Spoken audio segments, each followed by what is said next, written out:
For those of you who don't follow it or may not remember it, one of these really evil people in the online world, out of whole cloth, make up this story that John Podesta and I are running a child trafficking ring in the basement of the Comet Pizza Parlor. By the way, there is no basement. Yeah, there is no basement. But if you migrate that crazy story to Facebook posts, there are people who will believe that, including this very unfortunate young man in North Carolina, believing that he was on a mission because he saw it on Facebook, he saw it in other places online, he saw it in, quote, news outlets, and so he was there on a mission of rescue. People could have gotten killed.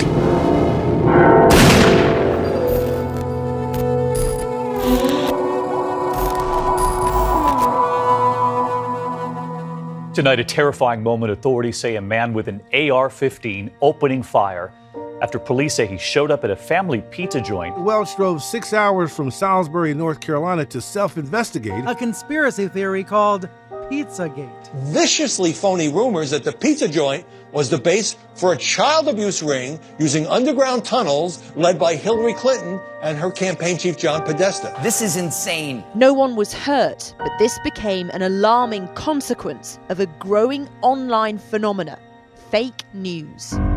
The police say there is no sex trafficking conspiracy, but millions read about it on dozens of websites, including one called Danger and Play. Danger and Play is written by Michael Cernovich.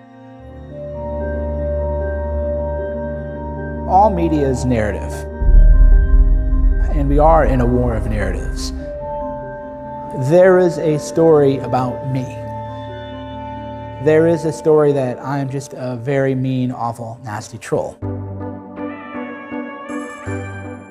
Is that the totality of who I am? No. Have I been mean before in the past? Yes. Here's Hillary's handler, and here's Hillary collapsing. That's a narrative about me. I view it more in terms of sort of pro wrestling. Bill Clinton's a rapist! Bill Clinton's a rapist! And if people are going to view you as the heel or the bad guy, you just have to play up into that role. Assault! They're assaulting me! They're attacking me! And that's what I've done, is I've recognized that people were going to misinterpret me, completely twist my words out of context, in many cases fabricate things, and I can either spend all of my day explaining why that isn't true, or I can just embrace that heel role that you would as a pro wrestler.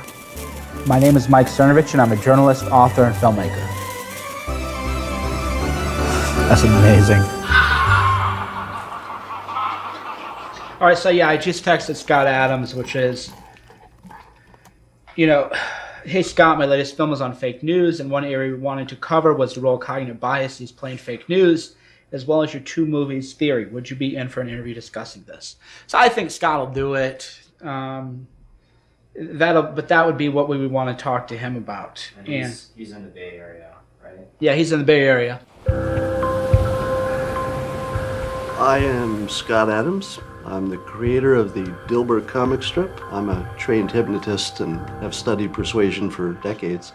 In persuasion, there's a thing called framing. It's how you think about a situation. People can frame things very differently, and skilled persuaders are especially good at it, so it's something I'm trained to do. Whoever gets there first, it's tough to get that out of your head. So going first makes a big difference.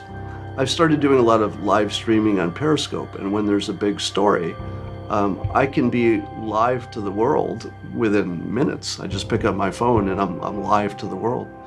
And the framing that I put on things, I'm quite aware of the fact that because I'm both persuasive by training and I'm first, that my framing is exceptionally sticky.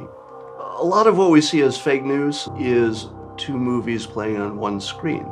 So if you took a bunch of the people on the right and a bunch of the people on the left and put them in the same theater and said, watch this movie, and when they left, they would come out with completely different ideas of what they had just watched even though they'd watched exactly the same thing. The director of controversial documentary The Red Pill is in Australia to promote her film, which has sparked protest. It's really quite an experience to have fake news written about you personally, and it's happened to me a number of times, usually in the form of somebody who's imagining what's in my dark soul, and they imagine I hate something. Almost always, that's completely off base. Until it happens to you, and you see it repeatedly, you can't really understand how powerful the fake news is, how much it changes, real people's lives, and how widespread it is. Oh, fake news. I don't view you as a subject matter expert on fake news. You're a subject matter expert on you. Yes. And what the media has done with you. And I think people who have been printed in the media a lot can start to identify who is fake news because they know their true story more than anyone, right. And they can see who's not telling the truth. When I was 21, I enlisted my mother as my producer and camerawoman, and we hit the road filming and made our first film, Daddy I Do, which looked at women's rights. And that film was really embraced and supported by Planned Parenthood. They funded a Northwestern screening tour of the film and flew us out, and we did a bunch of screenings and had dinner parties, and it was wonderful, and it was really supported in feminist circles. So we had a lot of success, and everyone was saying that that I had a bright future as a filmmaker because of that film. And then my second big feature film was about LGBT rights. And then I made a slew of short films mostly about women's issues. And that was kind of my brand. That was my reputation. And I had a lot of support in that. So Act 1, Cassie J goes to Hollywood. Act 2, everybody loves Cassie. Let's go to Act 3. Okay. A controversial documentary on the men's rights movement has had screenings in Melbourne cancelled after a petition claimed the film was misogynistic propaganda. Misogynist propaganda, anti-women. It is absolutely a propaganda film. It has made up its mind. Her name is Cassie J, and she's made a lot of people very, very angry. You don't really question their views in the film. Did you see the film? About that. Why didn't you ask him about that?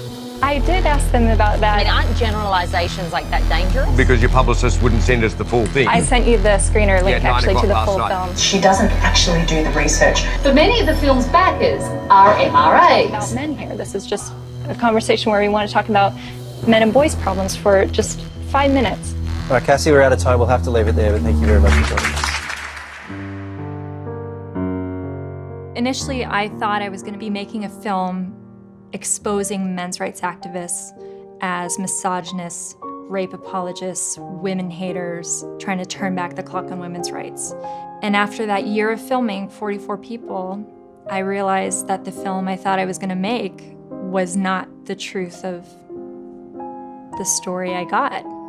I didn't change my views on gender equality. I actually expanded my views on gender equality, that we should consider men in the equation.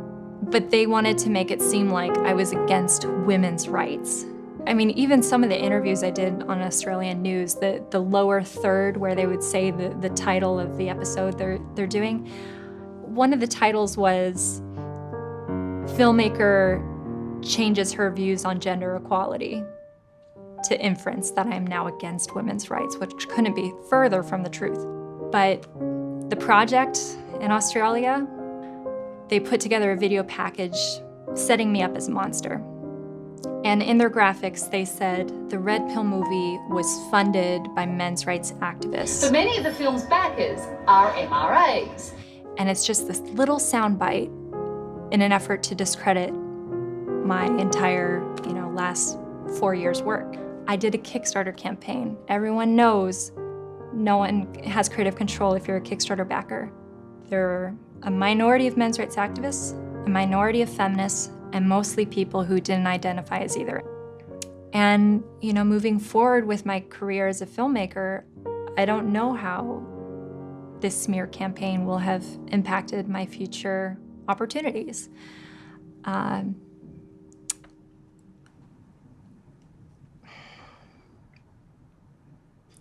When I started to see the media going after me personally, like on the direct attack, trying to take down my credibility and my reputation, I felt cheated and lied to for my entire previous life before I became this public figure with the smear campaign. I feel like, how can I have trusted anything they've ever said about all these other people who I've seen smeared in the media before, and I believed what the mainstream media said about them. First tonight, our report on the incendiary radio host, Alex Jones. He's known for promoting wild conspiracy theories. Over the years, his YouTube channel has racked up 1.3 billion views. He has millions of listeners and the ear of our current president. Your reputation's amazing. I will not let you down. You will be impressed, I hope. According to his own counsel, he is playing a character. But the idea that Jones doesn't necessarily believe everything he says may take some of his fans by surprise. He produces this show from his basement. Broadcasting worldwide, I'm your host, Alex Jones. So what is the state of our world today? The quickening, the intensification, the insanity, the wars. Why is Alex Jones in a movie about fake news? In fact, I bet when this film comes out, they're going to have reviews saying, ha ha, look at the filmmakers. To cover fake news, they talk to the king of fake news. Wait a minute. Even if that was true, you'd want to talk to the king of fake news. Mike Cernovich is here with some amazing established filmmakers putting out this big film, Hoaxed, dealing with mainstream media and fraud. And they asked me the question, are you an actor? When I engage in satire or acting, it's a joke when I say the things. I'm gonna go say some horrible things on air right now to illustrate how the globalists are sick freaks. It doesn't mean I actually believe the things I'm about to say. This thing's really tight on the eyes. So get ready. This is Alex Jones. This is Alex Jones being an actor. Let's go. You'll never defeat the human spirit. I'm liberal. I apologize. Jesus, forgive me. 1776 will commence again if you try to take our firearms. We're such self-centered crap that we don't even notice hell itself rising up. I don't like them putting chemicals in the water that turn the friggin' frogs gay. I've got the fire of human liberty. I'm setting fires everywhere. Kids, Magellan's a lot cooler than Justin Bieber. It doesn't bother me once you do it, whatever. I just, if you guys want to put it out, just make sure, if you do put it out, just make sure that people know I had to pull muscle. It just looks like I'm a crazy person, which I am kind of crazy already, but let me just start over. Here we go. I wear many hats, but 99% of the time, I'm a father, I'm a patriot who wants to simply research the facts so we can live in a better world. And that's why since the time I was 21 years old, I've been on air, because I've known there's been a war on for our minds. The victory will be an endorsement of a philosophy. Sir, shouldn't we abolish the CFR? That's the real reality that none of you will talk about, most of you are members. And I'm being drug out. Laugh at it. We need whistleblowers, and we need whistleblowers who aren't afraid of being smeared. Courageous people that are willing to step into the limelight and take the tomatoes being thrown at them. My entire career, it's been about putting myself out there to take the hit first, to draw the enemy out so that more people wake up to the larger picture. I knew Megyn Kelly was coming here to destroy me. I knew she was coming here to do the ultimate hit piece. And so I understood that I had to basically take her attack on so that I could use it as a way to educate my listeners and viewers on the anatomy of a hit piece. I think why smear campaigns happen to people like me is to send a warning to other people to not go off the reservation and do something like what I did. A warning to don't do that, or we're gonna do to you what we did to her. Because when you're one of the main subjects that's been chosen to be destroyed, because they know that what I promote really does symbolize basic American values, if they can destroy that, they think they can really hurt their real enemy, that's the American people. We got to take this guy out. Why do you got to take me out? Because I'm not part of the permanent political class. You got to take me out because I'm a business executive and I can smell the rotting cadaver of Washington that sits in the basement of the American public and the American community. And I'm ready to help the American people remove the cadaver from the basement. You see, the way I was getting hit One of my buddies said to me, "You're getting hit like that because you can articulate the president's strategy." I'm on BBC News Watch, and I'm being interviewed by Emily, and it's a live presentation. I've got the White House behind me, and we're talking. It's over. I shake her hand. I'm walking to my office in the West Wing. My cell phone's ringing. I pick up the cell phone. I'm not going to tell you who it was, but it was a person in Republican opposition research for 30 years. They said, "Ant, you're in a lot of trouble. You had great verbal dexterity on BBC News Watch," and they're now saying, "My God, this guy might be able to have tea with the Queen." And I've gotten 4 or 5 calls on you since you finished that interview saying, "What do you got on this guy?" They got to find something on me. I sort of feel bad for them because they figured I'm Italian and I got 28 years on Wall Street. I had to do something dishonest. So they spent 7 months like ripping through my financial records and background. Couldn't find anything. So they got me on 3 curse words. Leak thing and see if I can block these people the way I blocked Scaramucci for 6 months. They treated it like it was I poured hot water on a newborn baby. We had hundreds of TV networks and newspapers call us in the month before Megyn Kelly called, and I'd refused all the interviews because I knew that there was basically a bounty out to do a huge deceptive hit piece on myself. And so when I heard that Megyn Kelly was calling up my producer, being sicky sweet, saying, "Oh, here's my cell phone number, please call me personally. I'm really into Alex, he's really cool." That right there was a giant red flag.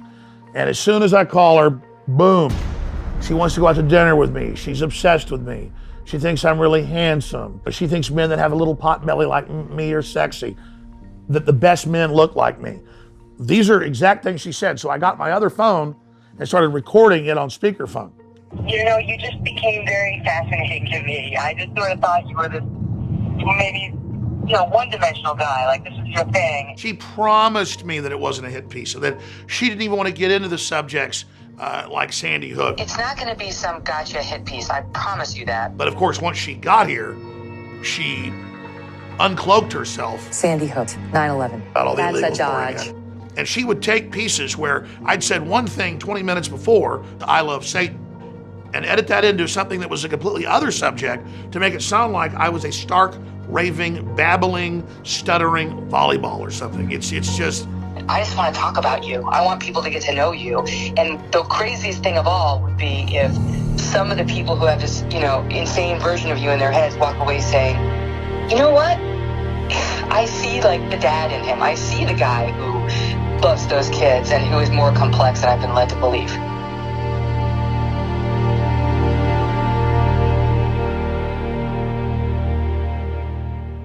So the media, and especially the fake news, can ruin lives fairly easily. I've had quite a bit of fake news lobbed at me. What was the fake news?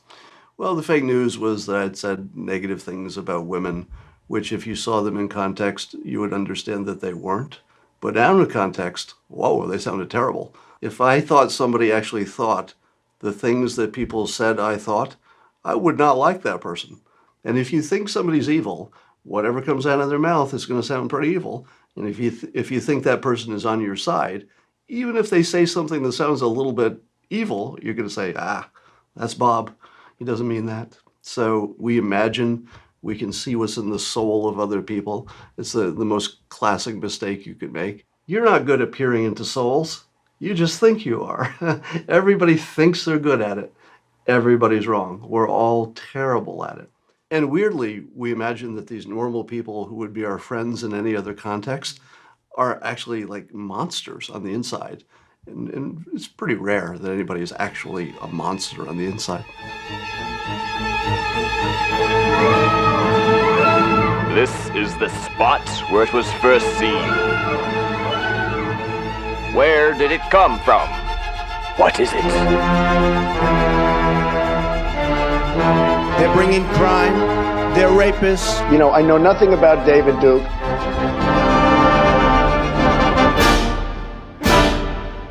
It's end of the world every day. 24-hour Trump horror fest. He tweeted again, civilization is collapsing. Never in the history of the United States a monster of such horrifying hatred of man. They claim that they can hear dog whistles, secret messages embedded in the text. They have a special power for hearing what you said without you actually saying it.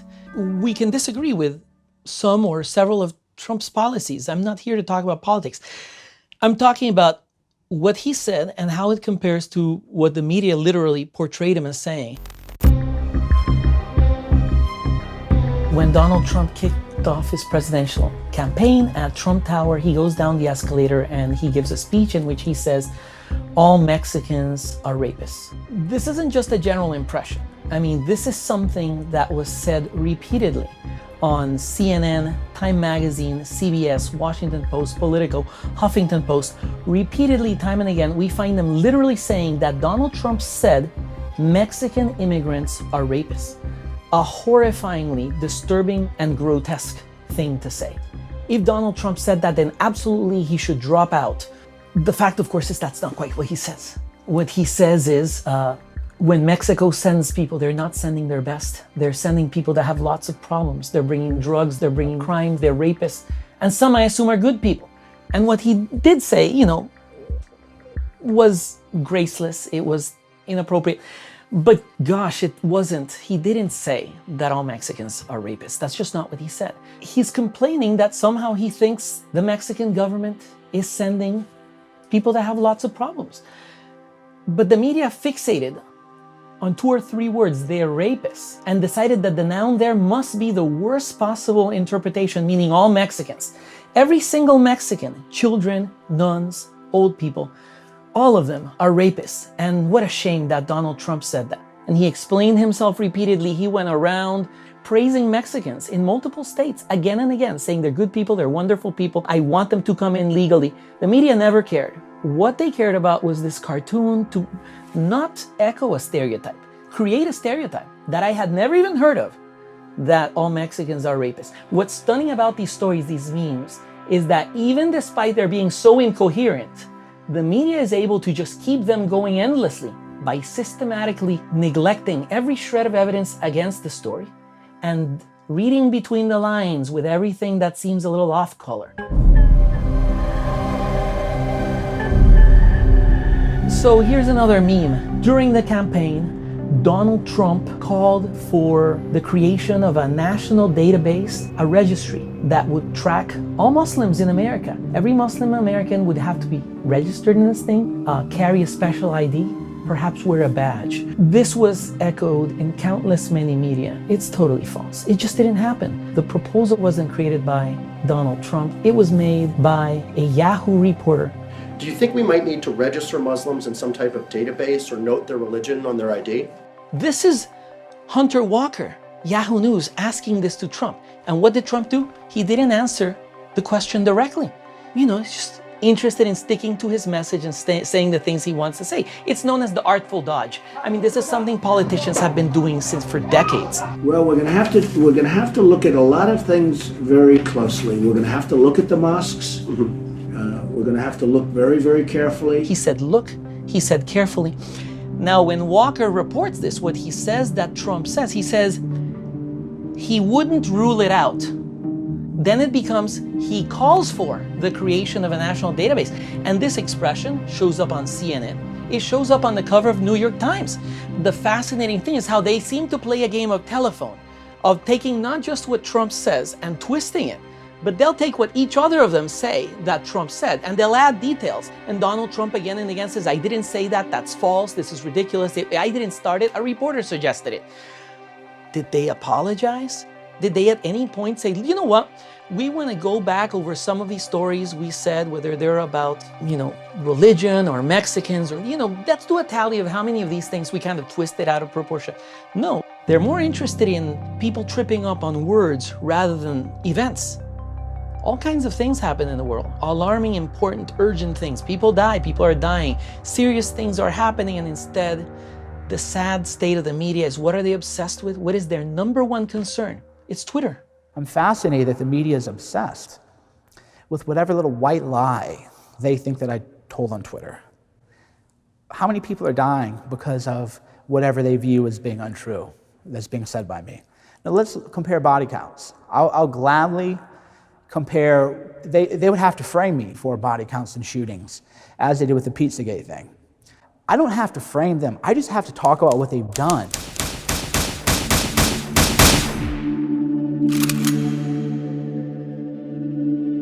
I measure things in terms of head count. The biggest head count for fake news is communism as a whole. Reasonable estimates are close to 100 million dead just in the 20th century from communism alone. There are a brutal number of fake news stories covering up the hideous nature of communism, and given that the facts are so easily available, given that the data is so easily available, I really do more than question. I have nothing but bottomless contempt for the people who cover this stuff up, because they are aiding and abetting some of the greatest genocides in human history. And we know that Walter Duranty of the New York Times, he got a Pulitzer for his reporting on the Potemkin villages under Stalin, when he was toured around and, oh, look at these fat, happy workers, and they were just taken out of the gulags, stuffed full of chicken and thrown in front of his eyeballs. Didn't Duranty cover up the Ukrainian famine? The Holodomor, one of the unbelievable, brutal and overlooked genocides in many ways. So this is typically the way that it works. In a free market, resources tend to accrue to the people who are the most competent. And that's better for everyone, because you want to have enough to eat. So you want the land to end up under the control of the most productive people. But the communists come along and say, okay, you're working for this guy, not because he's smarter or works harder or takes more risks or studies more, but because he's exploited you, he has stolen from you, and we're going to get back what is yours, we're going to get back that land, we're going to split it up among you. So what they did was they went into the Ukraine, which was formerly called the breadbasket of Europe. The soil is so rich. I mean, it's just astonishing. And what they did was they took the land from the most productive people, called the bourgeois, the kulaks, the most productive farmers, and then they shot or imprisoned or drove off those farmers. The starvation that resulted, I mean, unbelievably horrifying stuff.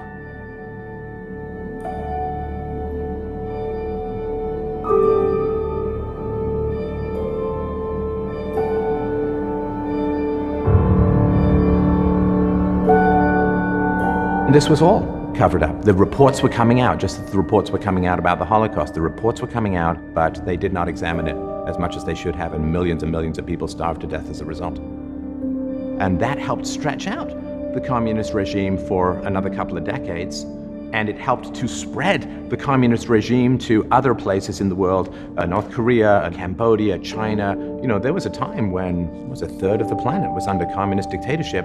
That had a lot to do with the intellectuals who came across and spewed the propaganda that they were fed. And they were happy to do it because they wanted to save the system, not deal with the facts.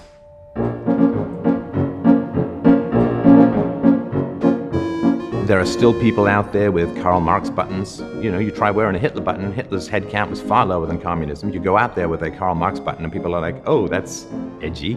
Or, you know, get your Che Guevara t-shirt and this proselytizing and pumping up of communism that happens. I mean, we see this recently. Women had better sex lives in Soviet Russia. I mean, like, okay, so sure, it's 100 million death count, but at least I get a toe-clenching orgasm out of it. It's like, that's horrifying and horrible kind of weighing in the balance. The fact that North Korea started as a communist state is very much overlooked. They put these Potemkin villages out there in North Korea as well, where you got these happy peasants who see smiling and so on because, you know, they get shot if they don't. We traveled about 4 hours east of Pyongyang to visit a ski resort. We were also invited here, I would suspect, because it is not what people expect to see in North Korea. A modern ski resort. It's got patriotic music and videos playing from a screen here, and a lot of families out enjoying themselves. And the reason why it's so sinister, which you've talked about before, Mike, is that they want us dead.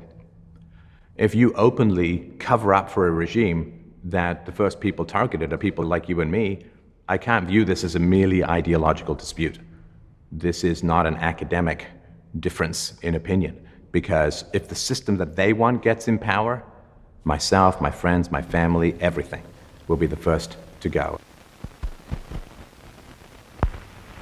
Read all about it. Latest football scores. Morning paper. Morning Star. Paper, mister? Your daily newspaper. Well, this is familiar. Most of us read a paper every day. The golden age of American journalism in the 50s is sort of a myth. Perpetuated by Hollywood and maybe journalists themselves.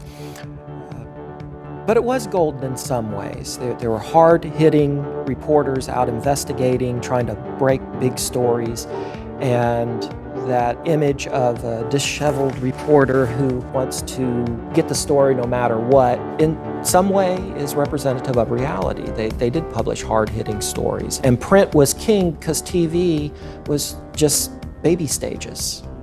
And there was a norm of objectivity then. Editorial stayed on the editorial pages very much. And the news tended to be very balanced and very fact-driven. The editorial writer must be able to write on many subjects. But instead of merely reporting news, he analyzes it and explains its meaning, often expressing his personal opinions. He must reason accurately and fairly, and write in an interesting manner.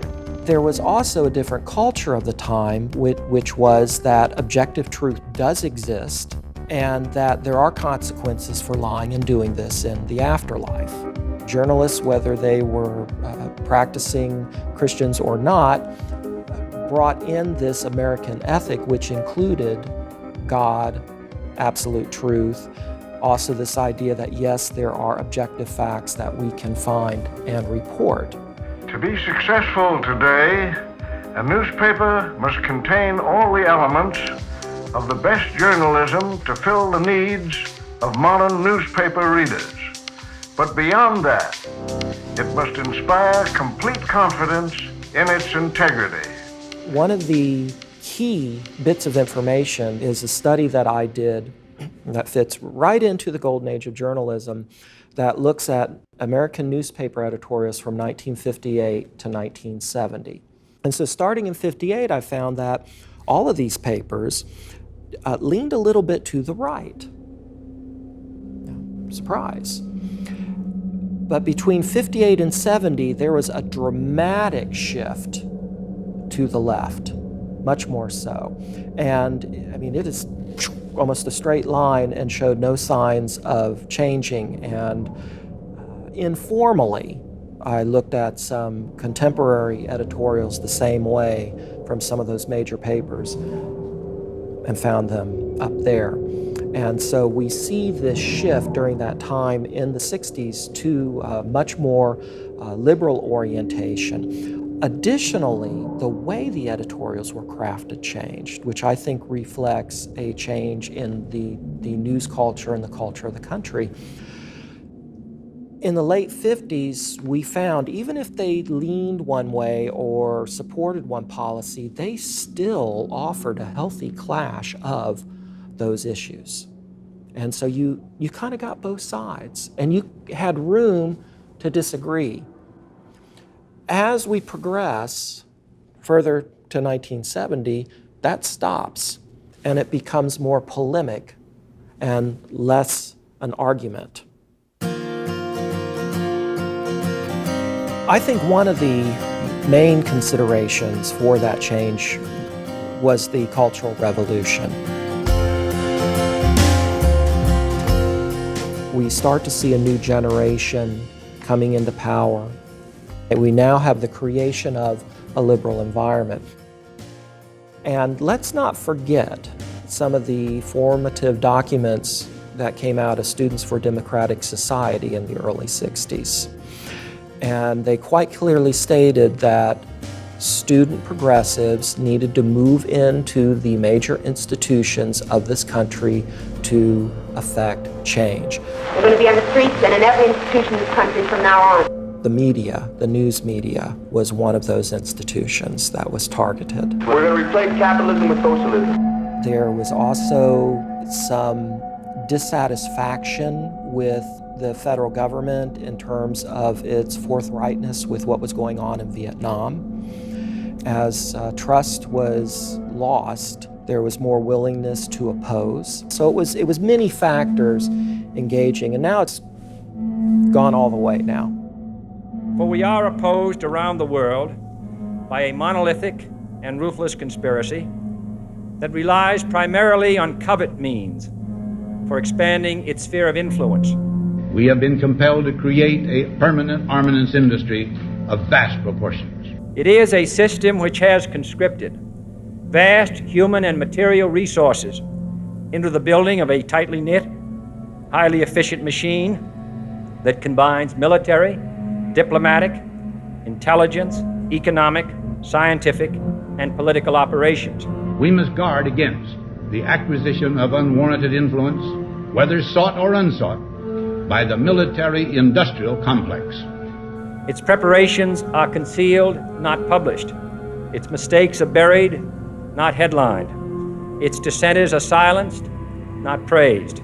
Only an alert and knowledgeable citizen can compel the proper meshing of the huge industrial and military machinery of defense with our peaceful methods and goals.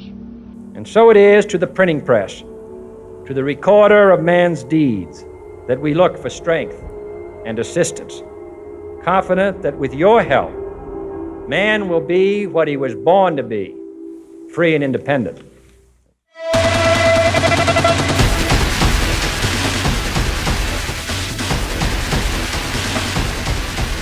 I saw the Iraqi soldiers come into the hospital with guns. They took the babies out of the incubators. Took the incubators and left the children to die on the cold floor. Babies pulled from incubators and scattered like firewood across the floor. And they were thrown out of the incubators so that Kuwait could be systematically dismantled. It was horrifying. This war may be beginning right now. 2 hours ago, Allied air forces began an attack on military targets in Iraq and Kuwait. The inevitable has happened. A woman testified before Congress that Iraqi soldiers had gone into the nursery of a Kuwaiti hospital and they were taking babies and lifting them out of the incubators and throwing them onto the ground, smashing them. This is a horrific visual. And public sentiment was against the first war in Iraq until that very important testimony was spread far and wide. Well, as it turns out, she was actually the daughter of one of the crown princes of Kuwait. It was a completely fabricated story that had been orchestrated by a major PR firm. They had spent millions of dollars on it, and it was completely fake. But the media would incredulously spread that. They give amplification to a message that they like. And then if that message turns out to be false, they say, well, all we do is report the news. No, you chose to report that, though. You chose to amplify that. You chose to splice that clip and air it nonstop. Fool me once. Shame on you. Every statement I make today is backed up by sources, solid sources. You fool me, we can't get fooled again. So the second war in Iraq was also based on a lie promulgated by the New York Times. Iraq has made several attempts to buy high-strength aluminum tubes used to enrich uranium for a nuclear weapon. The kinds of tubes that are necessary to build a centrifuge. First of all, the New York Times was not alone. Almost every paper in the country was reporting this, and network. There was a consensus. I think what I did wrong was I wasn't permitted by my paper to go back and look at those stories when we had more information. One person might say, Cernovich, you're wrong. All the media did was report on information given to them by the government. And I would say, well, that's fascinating. You must think that I don't have a very good memory, because when I read Twitter today, and I read the paper today, they say you can't trust Trump. He's such a liar. You can't trust the government. Our job as journalists is to fight against the government. I see that every day. But if there's a war, we just accept everything is true. And it is our duty as loyal Americans to shut up once the fighting begins. We entered the 50th anniversary of the Vietnam War. My fellow Americans. The Gulf of Tonkin incident was the basis for the war in Vietnam, which cost between 50 and 75,000 American lives. Many people's lives were ruined, mental illnesses, PTSD. Well, that was another lie. So let's look at it. We got 3 big wars in America. You see a lot of lies. So where is the soul searching by these large mainstream outlets? I would like to see that. If you look at the mainstream media, they are in lockstep with either the Pentagon or the State Department or officials that clearly do have an agenda. It's a self-sustaining relationship. Any empire, any corporation, any person knows that the only thing that could ever take them down is the truth. Do you have any people being paid by the CIA who are contributing to a major circulation American journal? We do have people who submit pieces to American journals. Fake corporate news media is nothing new. It's just more financed today, a lot bigger, a lot slicker.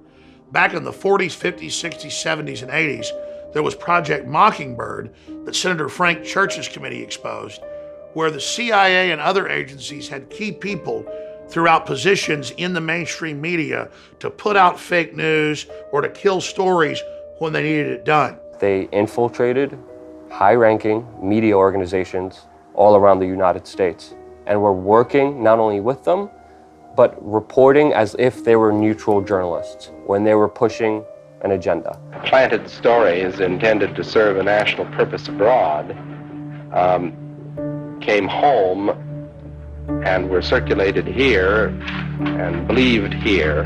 Operation Mockingbird should make everyone think twice about the news and information and where it comes from and how it could be weaponized against you, which I think is happening right now at a very severe level. And now we have Jeff Bezos, one of the richest men in the world, close to $100 billion in wealth with his oligopoly Amazon, getting $600 million contract from the CIA to house their servers while he uses the Washington Post that he owns as a warfare machine against President Trump and the American people.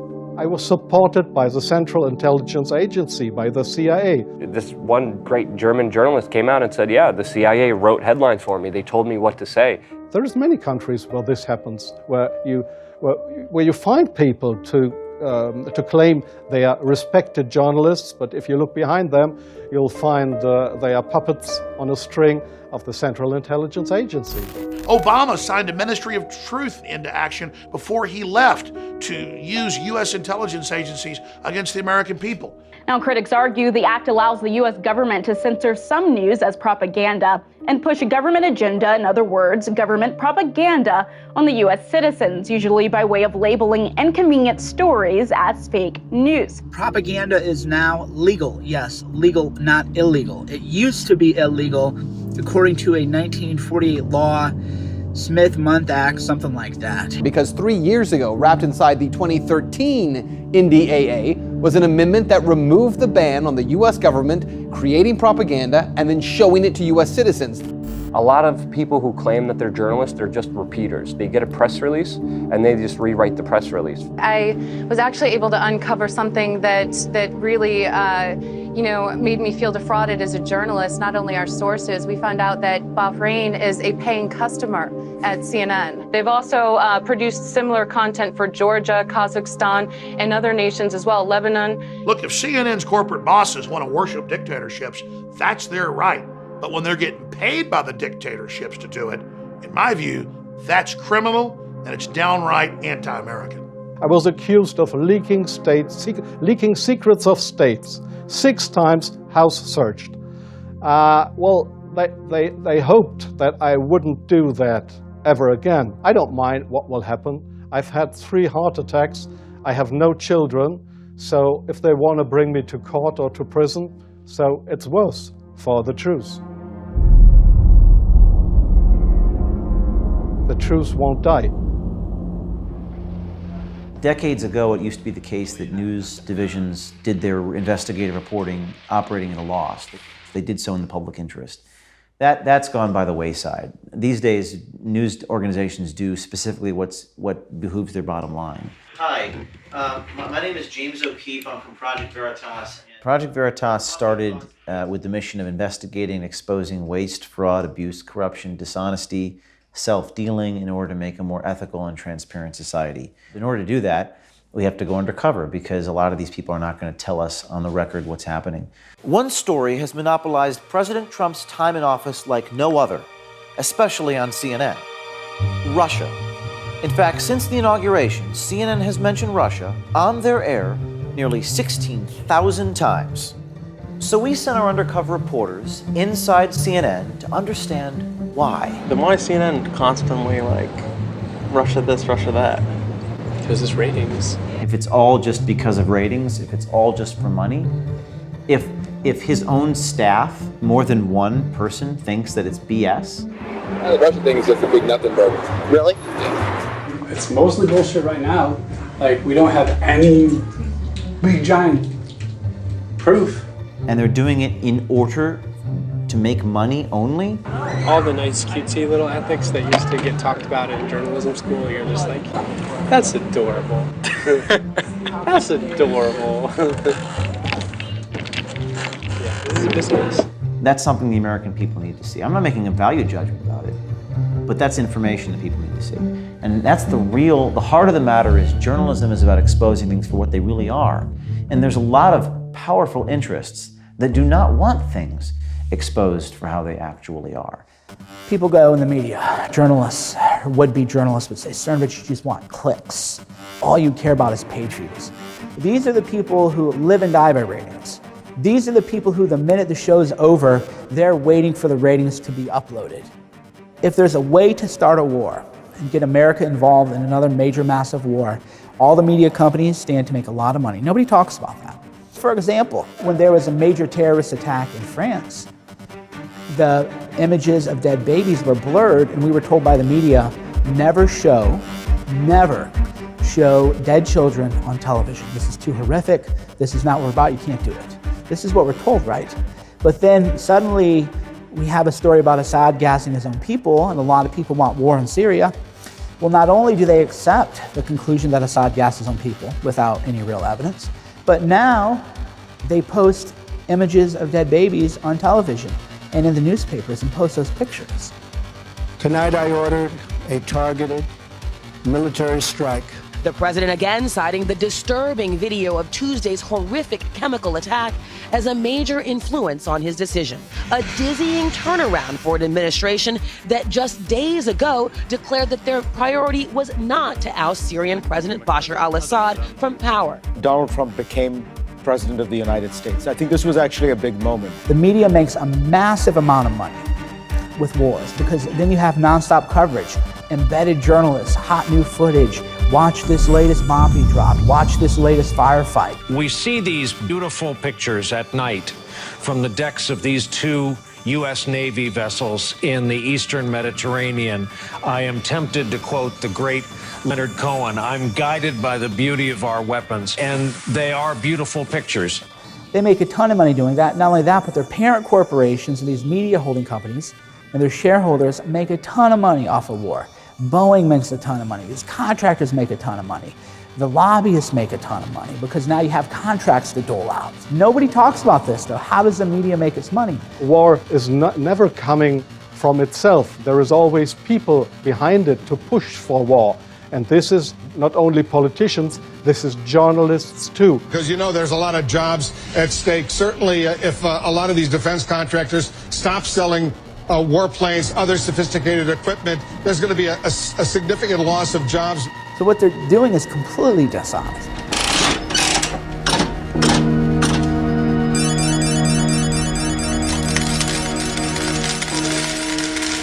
This is beyond a hoax. This is a giant organized fraud. The news is not the news. The news is propaganda.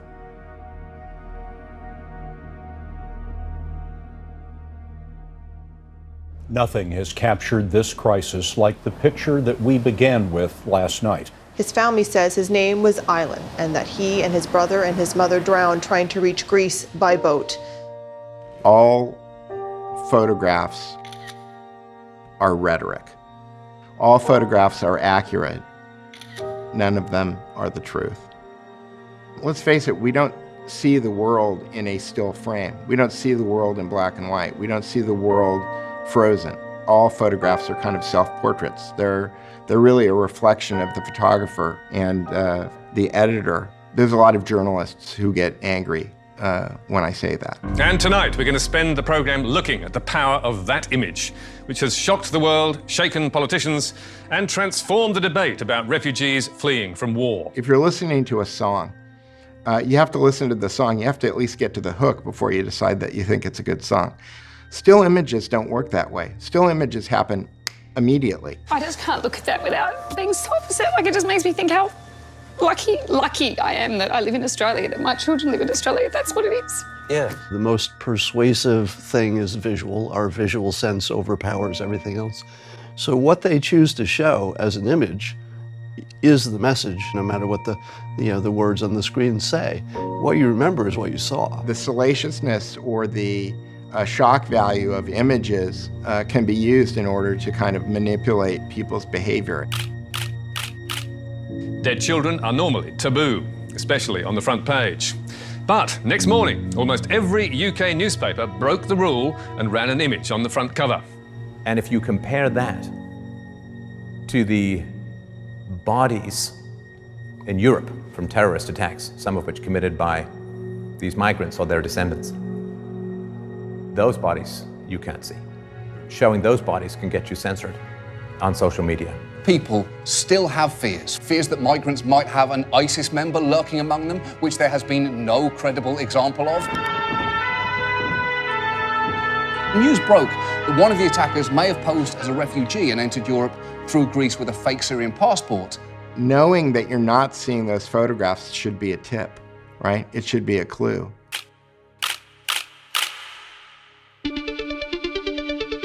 So I'd always sensed that there was a lot of fake news. I'd always sensed it, but I lived it and I was completely behind the scenes. What happened, what brought me into journalism, is there was a big thing going on in Budapest, Hungary with migrants. The media was saying the Hungarian people are just beating up these migrants and they're abusing them. This is so terrible. So I happened to be over in Budapest. So I just said I was going to be in Hungary through my blog. And I started getting emails from people. I see you're going to be in Hungary. I actually live here. And then I decided to have a meetup through my blog because they said, oh yeah, the media's like totally lying about this. We'll show you what's really going on. And then I thought, well, wait a minute. I don't have blog readers. I don't have book readers. I have a human intelligence network. And then I thought about like Fight Club. They said, we're the ones serving your food.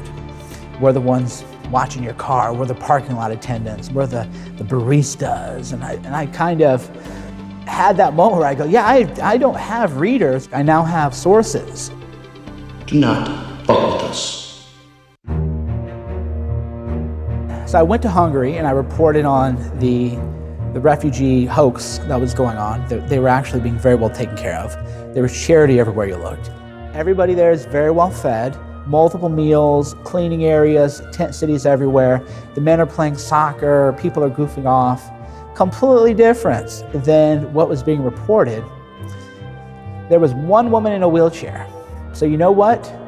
All the media people lined up to talk to the one woman in the wheelchair. No cameras on anything else happening there. So as I'm there witnessing it, then I would read the New York Times and you see an image of a child or a person in a wheelchair or something. No, there were like 10, 15 kids there. The rest of them were men of prime fighting age. What happened for me personally at the Coletti train station is I'd never had something go viral. I uploaded pictures on Facebook and I got over 1 million people reach on Facebook and I go, wow, okay, I'm onto something. And then I started to say, well, I'm going to take people behind the news. I'm going to put the camera on the media. He could have undermined the messaging so much that he can actually control exactly what people think, and that is our job. The old guard is gone, the new guard is here. Journalism on the web and created specifically for the web is disrupting traditional models and creating new ones. You're credited with pretty much digitally revolutionizing this whole new media movement. My name is Tim Poole. I'm a journalist and technologist. I cover conflict and crisis stories all over the world. I was in Egypt during the revolution. I was in Ukraine at the start of the Civil War. I was in the Venezuelan student uprising a few years ago, among many other stories. I think the new media is finding faster, better, and more efficient ways to cover the story than old media ever can. When I go out on the ground and report, I have a GoPro that's about this big and my phone. And I can strap the phone to my chest, which does a high-definition live broadcast. I can interact with my audience. And then I look over to my side and I see a big satellite truck that costs 10 times, 100 times as much as my cell phone plan. TV31 wants you to meet our newest addition. I'm filming two things at once. I'm reporting, I'm filming, I'm interacting with the audience. I'm also filming a separate segment. The jobs of 4 people in one person. And they still can't get the speed and content that I can. Yeah, I took that mindset of going behind the scenes to Trump events.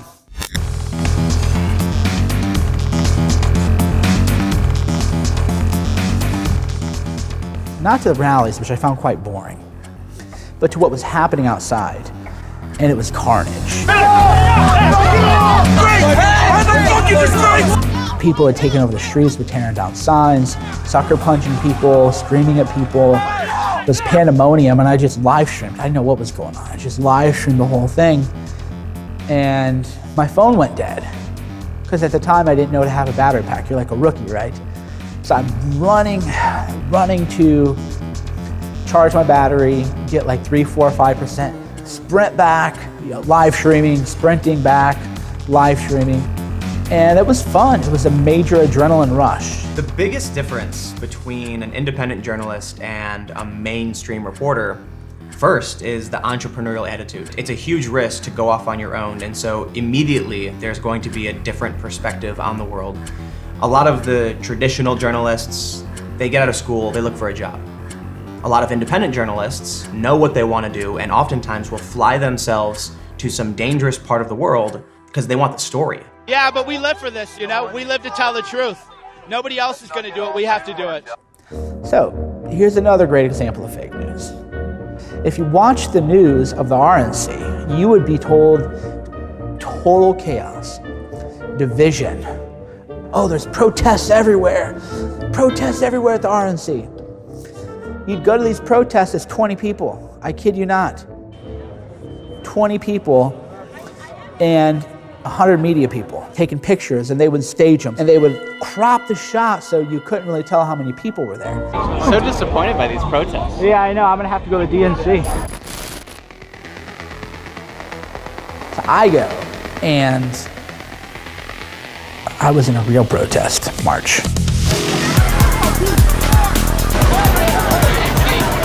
Burn that fucking white capitalist shit the fuck down. Oh shit! Oh shit! She's on fire! If you turn on the news, you're not seeing this. Day one of the DNC, I'm out there periscoping, live streaming videos. There are 5,000 people at least at FDR Park across from the DNC. All right, 360. Right? That's everywhere, okay? Everywhere. You know how many mainstream journalists I saw there? 0.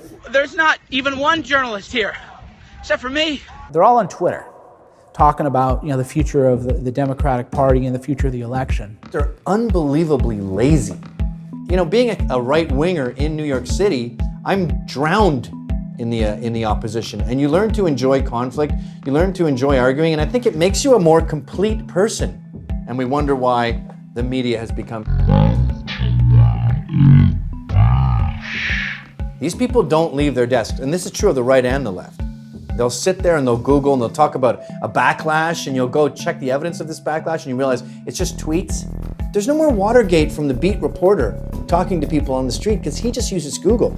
These kids now are turning to themselves for information. They're their own journalists. And that's what's so exciting about this time is someone like James O'Keefe can come along with an undercover camera and totally blow up the New York Times, fake voting, all of this stuff by going out there and just doing it themselves.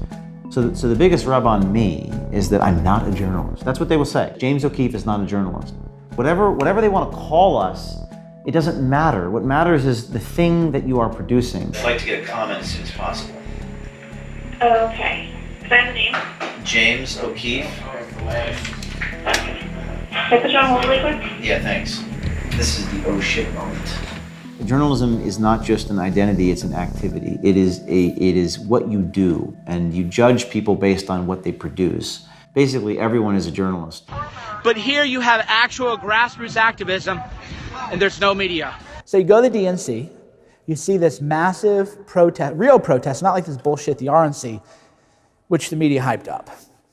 Real protesters, and they're Democrats, and they're being kept out by this big cage. It's like we're the criminals, but not her. And they're all talking about how they hate Hillary, they're not going to vote for her, they're not going to do anything for Hillary Clinton because they thought the primary was rigged.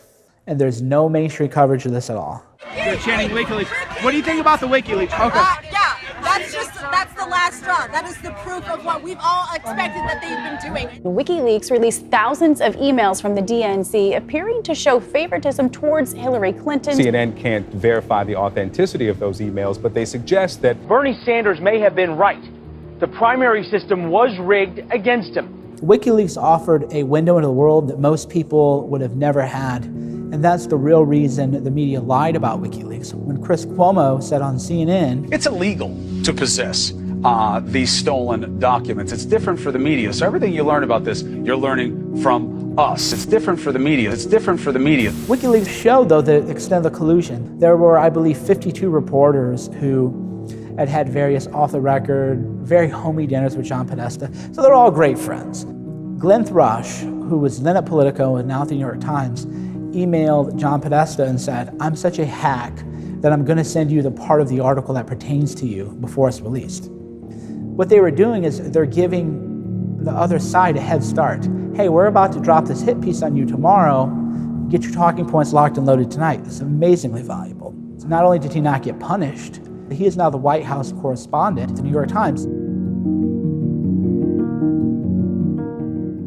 Maggie Haberman, who I also believe is at Politico, was referred to as a friendly reporter that the DNC would use to tee up stories. Maggie Haberman now works at the New York Times.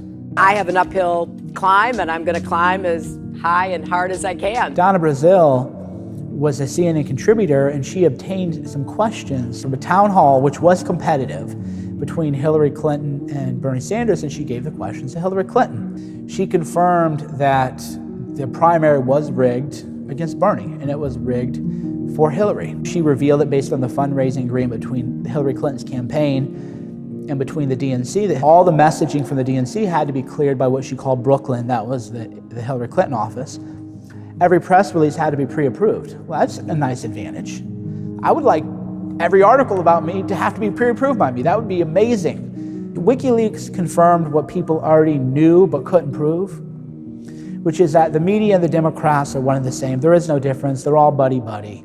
And whatever you read in the mainstream news is going to be the Democrat talking points. One of the things I don't think you need to convince anybody anymore is that the media is biased.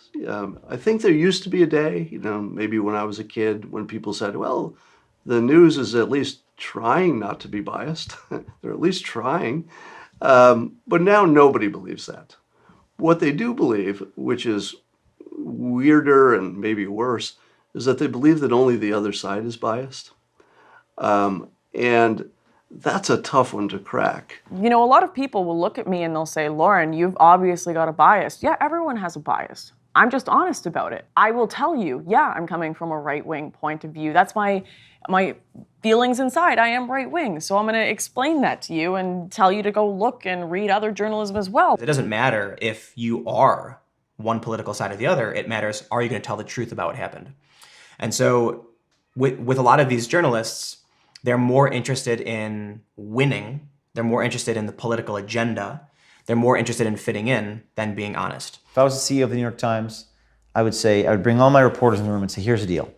If you have an opinion and it gets injected into your article, then state that to the public. The issue with the mainstream media is they tell you, I'm neutral. I'm coming from a position that's totally impartial. President Obama is the most noble man who has ever lived in the White House. The Manchurian candidate couldn't destroy us faster than Barack Obama. It's illegal to possess these stolen documents. The most trusted name in news. It's ridiculous. You have media that's literally colluding during the debates that are leaking questions and still pretending to be impartial media. Everyone has a bias. It's just some people are going to be honest about it and some people aren't. And new media, independent media, are honest about it. What I learned at the DNC, not only about the media being fake and how they would construct a fake narrative in real time, But I did see how the Democrats and the media were covering up the whole Bernie Sanders thing. And I said, there's no way in the world Hillary Clinton's going to win. So people, of course, call me all year, you're an idiot, you're a conspiracy theorist, you don't know anything, you're not an expert, blah. And I was like, well, that's because you're watching the news.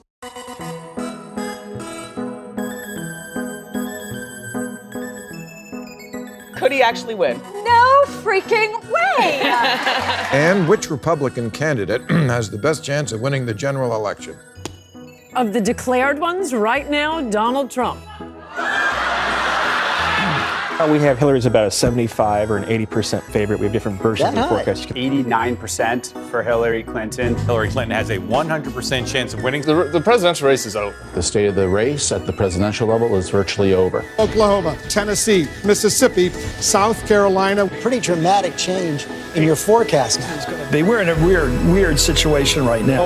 And CNN projects Donald Trump will carry the state of Florida. Ohio will go to Donald Trump. Donald Trump has won the state of Pennsylvania. That is the race. Donald Trump wins the presidency. Well, America is crying tonight. Everybody is crying. How do we explain how this is possible? How did this happen? Since Election Day, questions have been raised about the role that false news stories distributed online played in the final result. There's been a lot of talk lately about Fake news. Fake news, hoax sites, and hyper-partisan blogs that are spread further on social media platforms. As long as on social media people start believing it. Real-world political implications. Real-world consequences. A threat to democracy. Journalists are overplaying the fake news stories to demonize people you don't agree with.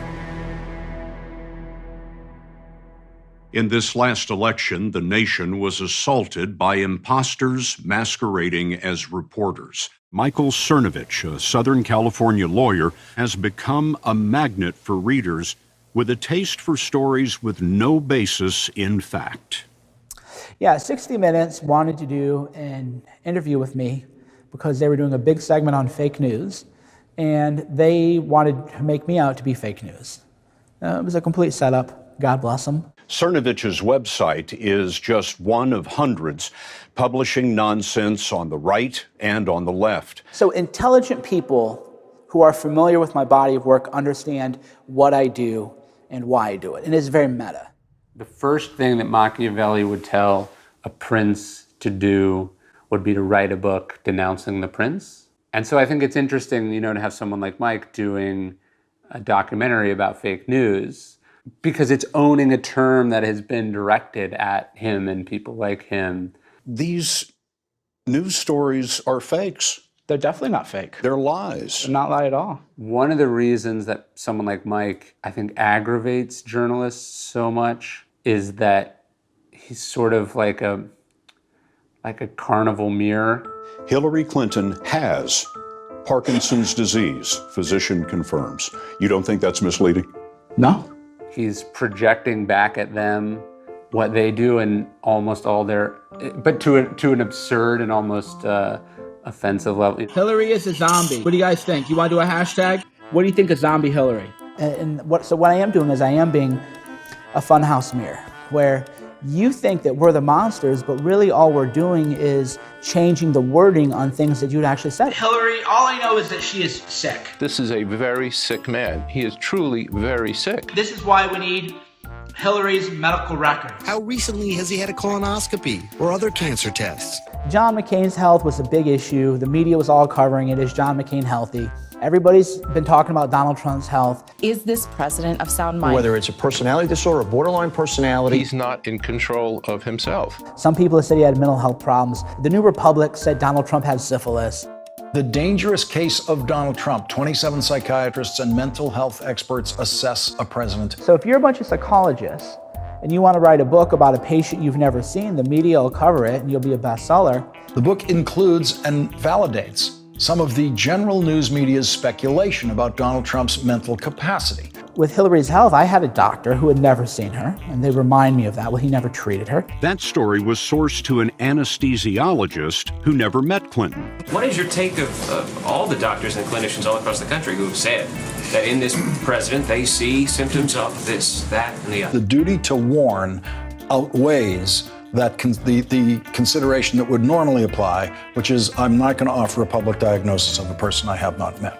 But when it's a Democrat, there's now a new higher evidentiary standard, and we can't just talk about speculation and gossip. The conspiracy du jour, Hillary Clinton is harboring a secret medical condition. The president of the United States genuinely appears to be losing his grip on reality. And that would be the funhouse aspect, is get real. They did it to McCain, they did it to Trump, we did it to Hillary, they're just gonna have to get over that. It's the exact same playbook that these other journalists are doing, and I think that sort of mimicry is very upsetting. Which ties into the Scott Adams theory on two movies. If you're Scott Pelley, you're watching a movie where anybody who claims that Hillary Clinton had Parkinson's is a complete and total conspiracy theorist. If you're anybody else in America, you're watching a movie where you see a very sick person having coughing fits, having so-called allergies, falling down multiple times, and then having a major seizure on 9/11, and you're thinking, they're calling Cernovich out for the Hillary's health thing? She had a seizure and froze up walking into her motorcade. Well, she had pneumonia. I mean, how do you know? Who told you that? Well, the campaign told us that. Why would you trust a campaign? The point is, the camera didn't show that, but he actually dropped his glasses. He was so freaked out because they're not used to somebody coming after them. The whole power dynamic of I'm the media and I'm Scott Pelley and I'm 60 Minutes and we're just gonna interrogate you and you're gonna give us what you want, that doesn't even enter my mind. I'm thinking, how is this gonna look when I edit that clip and make memes and make viral videos? Disingenuous sort of online posturing. It might feel harmless. This might feel no different than creating, lolcat memes. But these memes have real consequences in the real world for real people. This idea of fake news is sort of a misnomer because fake news creates real opinions, which creates real actions. And then we live with the real consequences of that, right? No amount of reporting makes Pizzagate real, but the bullet that goes through that pizza shop is very real and could have killed someone. Pizzagate actually comes from the WikiLeaks release of hacked emails from Clinton campaign chairman John Podesta. And it was from those emails that the claims that John Podesta may be part of a child sex trafficking ring come from. Whenever the media talks about Pizzagate, don't just look at what they bring up, look at what they don't bring up. The Pizzagate, as it's now called, conspiracy theory, actually originated in a Podesta email that's quite weird and to this day is perplexing, where somebody told John Podesta, he left a handkerchief on the counter. There's a map on there, something pizza related. Who cares a handkerchief? Throw a handkerchief away. You're gonna FedEx somebody a handkerchief that's so bizarre. And then who writes a map on a handkerchief? And then the map is something pizza related? That's bizarre. That's code word for something. Could be codes for drugs. I don't know, but nobody in the media ever said, hey dude, why would you have a handkerchief with a map on it that's pizza related, and why would anybody think it's important enough to send to you? Users of the anonymous online message board 4chan, known for rogue political discussion, suggested without any proof whatsoever that the word pizza was code for child sex trafficking at the restaurant. The conspiracy theory quickly spread to Reddit and YouTube, feeding fake online news stories, then jumping to Facebook and Twitter. People on 4chan and 8chan, they just post and they say, guys, like, look at this, what the hell is this? And then they just start connecting the dots, and it's all public record. It's all out there in the public domain, and all they're doing is connecting the dots that the media, wouldn't touch. And the media wants you to believe that you can't look at this stuff and say, yeah, this is really weird. This is really fucking weird. The amazing thing about Pizzagate is that if you start looking into the evidence for it, it's really compelling, meaning that it's hard to imagine that all of that evidence doesn't mean what the Pizzagate conspiracy thought it meant, right? But it's also classic confirmation bias. Yeah, there's another piece of evidence from my side. Yeah, there's another one. Even though other people could look at it and just say, what the hell are you talking about? I don't see it.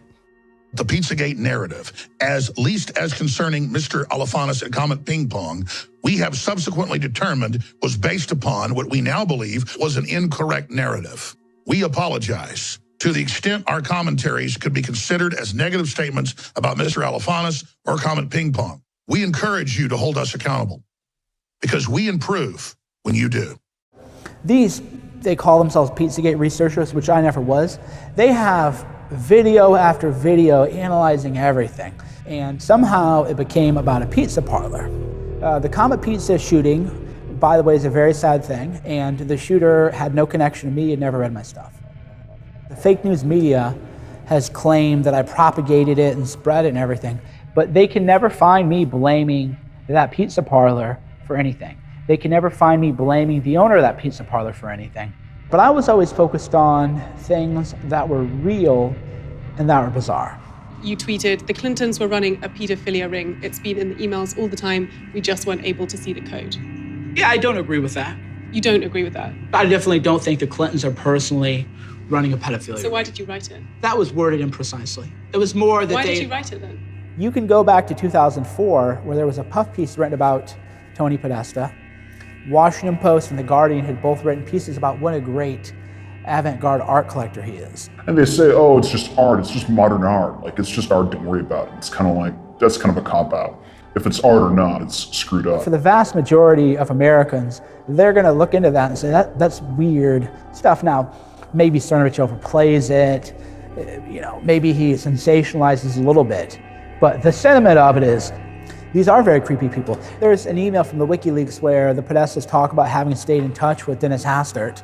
Dennis Hastert was a longtime family friend. Dennis Hastert went to prison for money laundering offenses related to paying off his pedophile victims, people that he had victimized when they were young, underage. Why are you still friends with Dennis Hastert? He is a pedophile. He did go to prison. The media didn't want to ask those questions. And in a way, that's probably why Pizzagate probably got out of control, because the media actually refused to ask the questions. The shooting incident shows how a fake news story can lead to a real life-threatening situation. Devastating consequences. Real-world consequences. It seemed to me as if the media had been given its marching orders. Fake news, they insisted, was an imminent threat to American democracy. A threat to democracy. The dangers to democracy aren't obvious. Who invented the phrase fake news in its modern context? Who wanted to control the information we were receiving on the internet and on the news, and why? Fake news is a phrase I had never, ever, ever heard in my life, and I don't think any American had heard in their lives until a month after the election. And if you can go on Google Trends or something, and you can type in fake news, and you can see a chart for how many times that phrase was mentioned on the internet. And the chart is, 0 mentions, ever. And then all at once, it skyrockets. On September 13th, 2016, a nonprofit called First Draft announced a partnership to tackle malicious hoaxes and fake news reports. If you follow the money, you often get a lot of answers to questions. So I want to know who is behind the funding for that nonprofit First Draft and its anti-fake news campaign. It turns out the funding came from Google. Google's parent company Alphabet was headed at the time by a man named Eric Schmidt, who happens to have devoted himself to Hillary Clinton's election campaign, offered himself up as a strategist to her campaign, and is listed as her #1 campaign donor through his company Alphabet. So his company funded this nonprofit First Draft around the start of the election cycle. Like, why is that the case? Because Google is a search engine. It's a tech company. What's Google doing palling around with Hillary Clinton and the State Department and the government and all these deep state people? Was the whole anti-fake news campaign an attempt to shape our views and limit our access to certain information by labeling selected websites and stories as fake and controversializing them? And it's totally a psyop. It's totally a psyop. As soon as the fake news meme, got going, Facebook started labeling certain news stories from alternative media outlets fake news. And so, if they can't ban the First Amendment straight out right away, they go for plan B, which is to discredit anybody that isn't themselves and to get them banned semi-legally with stuff like Facebook, which is basically a monopoly at this point. There are no real competitors to Facebook in this country, or Twitter, or Google. If you get kicked off these big Silicon Valley platforms, you're basically fucked. Facebook and other social media sites are being criticized for not doing enough to stop bogus stories. This week, social media giants Facebook and Google said they will go after hoax websites by restricting ad revenue. Almost 100% of our videos are demonetized as a punishment for what we are politically doing.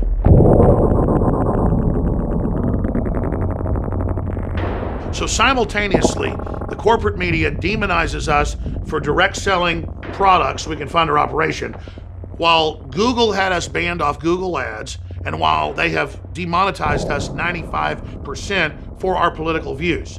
So they want me to just go to the gulag, shut up, go bankrupt, shut down, and stop having my speech, and I'm not gonna do it. I think the end game in America is European-style hate speech laws.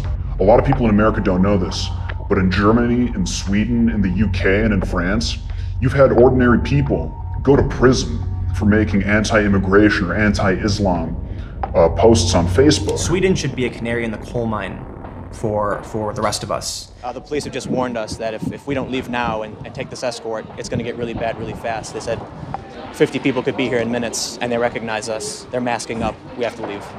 And when I go to Stockholm and actually get escorted out by the police, the media in Sweden claimed I wasn't escorted out by the police. Well, no, I have GoPro footage as I was walking out. I took my gimbal and started filming the police behind me.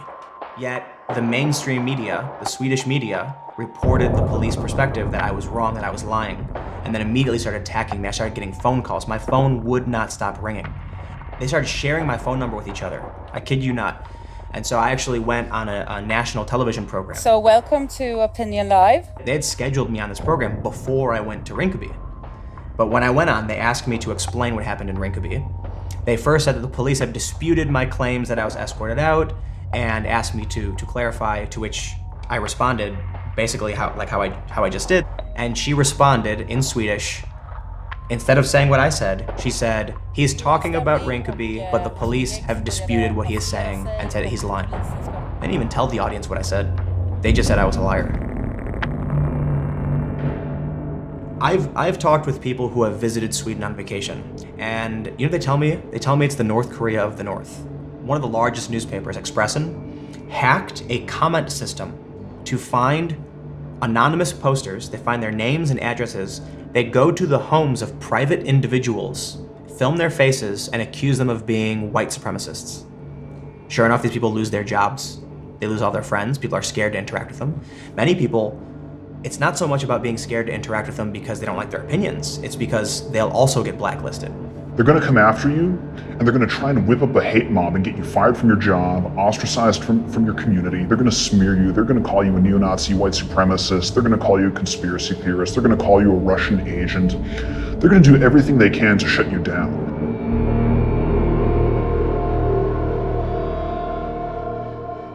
And in the face of this unprecedented censorship, we've only seen support grow.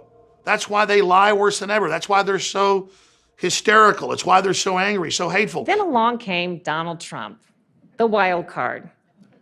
Probably the only politician that could have or would have been able to change this dynamic and kind of turn the campaign on its head. Each time advocates cried fake news, Donald Trump called them fake news. We were able to turn fake news back on them almost instantly. Of course, with the help of President Dr. Donald J. Trump, PhD, which is what I call him now. Because he started calling the mainstream media fake news. Since you are attacking our news organization, can you give us a chance? Your organization you are attacking President-elect. Can you give us a question? Don't be rude. You're attacking us. Can you give us a question? Don't be rude. Can you give us a question? I'm not going to give you a question. Can you state categorically? You are fake news. The news is fake. Fake media, the failing New York Times. Fake news. Very fake news. They should be ashamed of themselves. You know, I've been hearing more and more about a thing called fake news. But I will tell you, some of the media outlets that I deal with are fake news.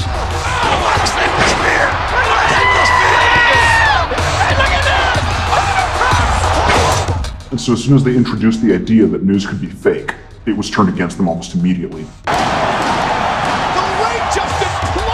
The official presidential tweet is an old wrestling video takedown with businessman Trump, doctored with the CNN logo covering the face of his victim. When Trump posted the CNN wrestling meme, it was absolutely hilarious. It was great. Memes are funny. You know, there's really no other way to put it. Memes are fucking hilarious. Anonymous internet memes are, for a lot of people, the only way to get exposed to the truth. And the reason people are anonymous and why it's so powerful is because if you're not anonymous and you don't have a fuck you money, basically, the media is gonna come after you like they came after the guy who posted the CNN wrestling meme that Donald Trump tweeted. Did you see this Trump thing, the CNN thing? CNN tracked down the dude who posted the Trump wrestling video. They threatened to dox this kid. CNN said they wouldn't publish the guy's name because he had already apologized, and also because he promised he wouldn't do it again. But then CNN adds they reserve the right to publish his identity should any of that change. Apparently the guy posted some pretty bad stuff in the past, but come on, CNN, you're starting to creep us out.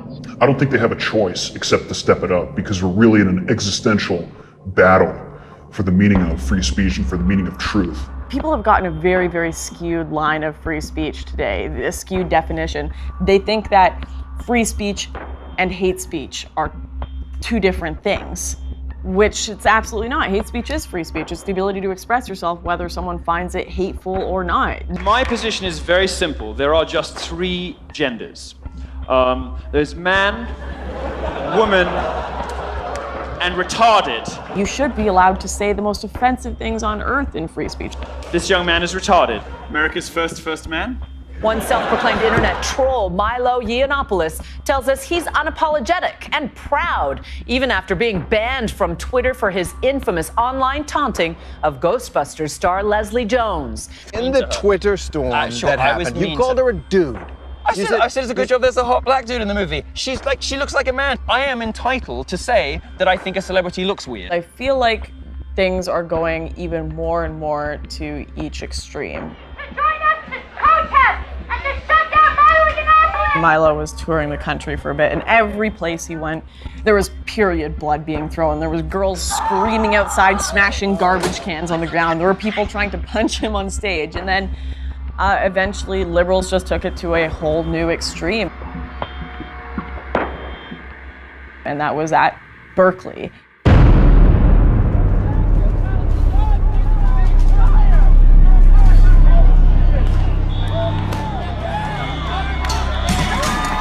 I was due this evening to speak at UC Berkeley. I'm just sitting in a hotel room stunned that hundreds of people were throwing rocks, throwing goodness knows what else at the building, throwing fireworks at the police, because they're so threatened by the idea that a conservative speaker might be persuasive and interesting and funny. They just have to shut it down at all costs. I'm a gay Trump supporter. I wanted to go watch a gay Trump supporter. I think Milo is absolutely hilarious. We met up at a coffee shop across the street from Berkeley, and I was just waiting for my friends to trickle in, and it was just all these Antifa people were already there. So they're already kind of flirting with the idea of violence. So Antifa was a group that was started in the early 1900s in Germany, obviously as an anti-fascist group, but they were the violent, militant wing of the Communist Party in Germany. And as they continued on, they still have the same message. They're communists that believe in destroying anything they deem to be fascism through any means possible. They're screaming, hey fascist, hey Nazi. I forget the particular slogans that they're all chanting in unison. But the irony of it is, because I was so naive, I kind of thought that I could connect with these people and say, like, look, like, I don't support those things either, and they would just immediately understand and believe me. But, you know, symbols are more powerful than words sometimes. And you're wearing the wrong piece of clothing, and it's just not going to do. And props to them for the ones who are doing it non-violently, but I think that's a very rare thing indeed, so thank you. Are you surprised, ma'am? And then 2 minutes after that, bear-maced again, like beat with flagpoles. My friend got put in the hospital, and that actually didn't air anywhere.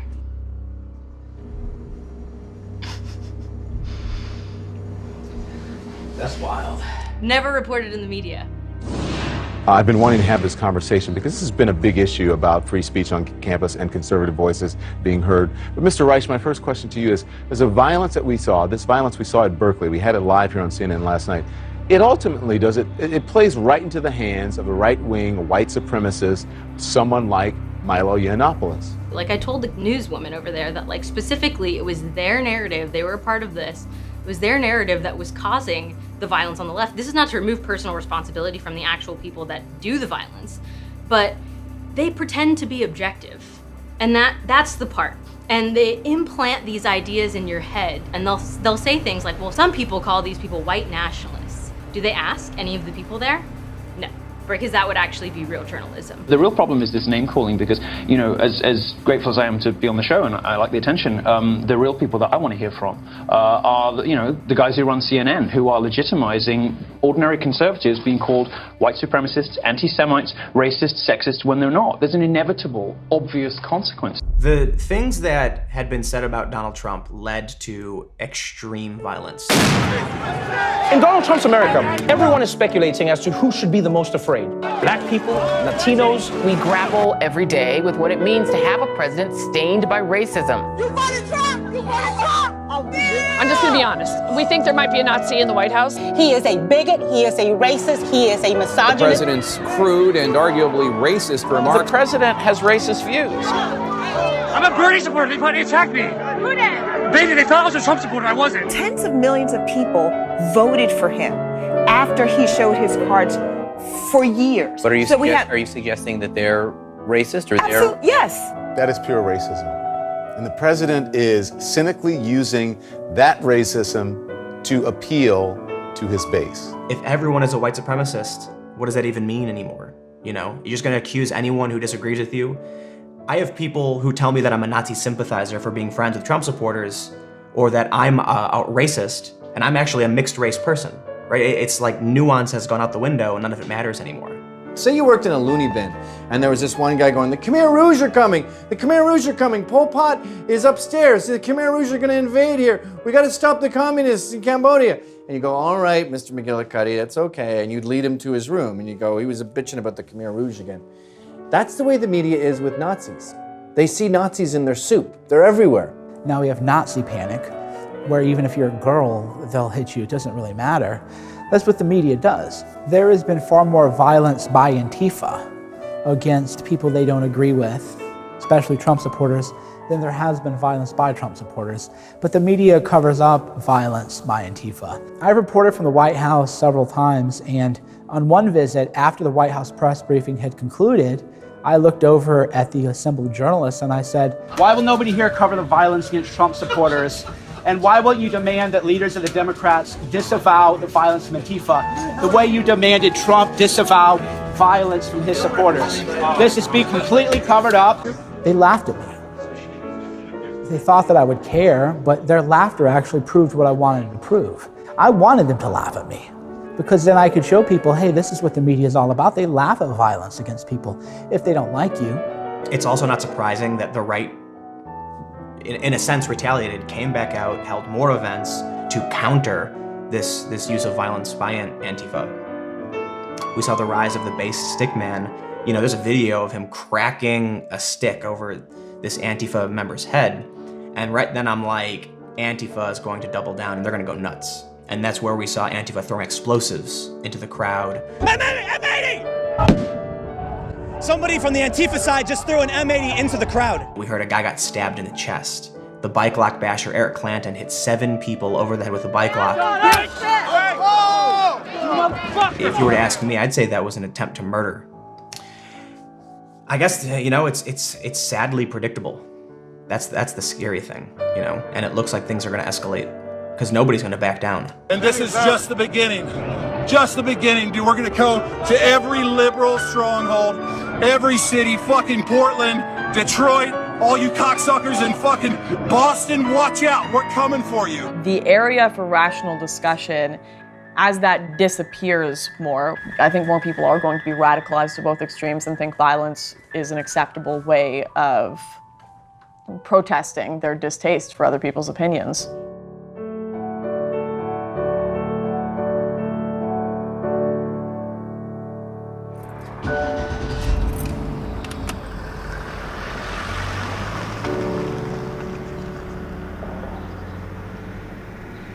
Imagine that your belief systems are essentially maps of the world that you use to orient yourself with. News informs you. If it's real news, it updates your map. It brings you into alignment better. There should be an alignment between you and the world if you're properly informed. You handed almost unlimited power to a fascist wannabe. So arrogant people, resentful people believe that deception works. And it That's just not the case. When you act out a falsehood, then something terrible happens. That's the definition of a falsehood, fundamentally. You know, falsehoods have consequences. That's what makes them false. And you can not believe that, it's fine. You can even get away with it for some period of time. But you're not going to get away with it for very long.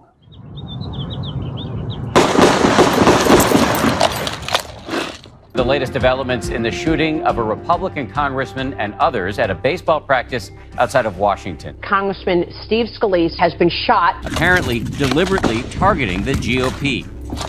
There was a shooting by a Bernie Sanders supporter and pro-Antifa person at a congressional baseball practice called the Scalise shooting now. He cursed President Trump, labeled the president a traitor, and called for his destruction in several Facebook posts. And then the mainstream media, they acted like they really cared. Oh, they really cared. The shooter died from his injuries after the shootout with Capitol Police, news that we first were told by President Trump himself, who had a somber and reflective message for the nation. No, the people know. The people watch them laugh when they were asked about violence. They know that the media wants more shootings. Obviously, everybody is wishing the congressman well and hoping that he recovers.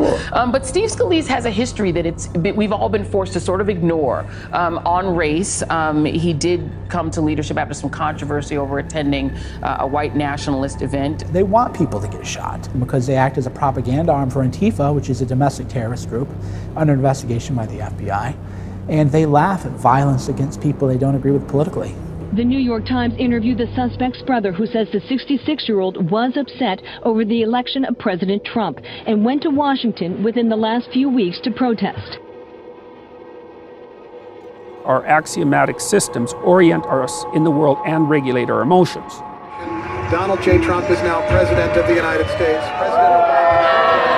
So when something axiomatically impossible happens, people are going to scramble to find reasons that don't require a retooling of their worldview. And it's no wonder, because they're avoiding, in archetypal terms, they're avoiding an involuntary descent to the underworld and even to hell.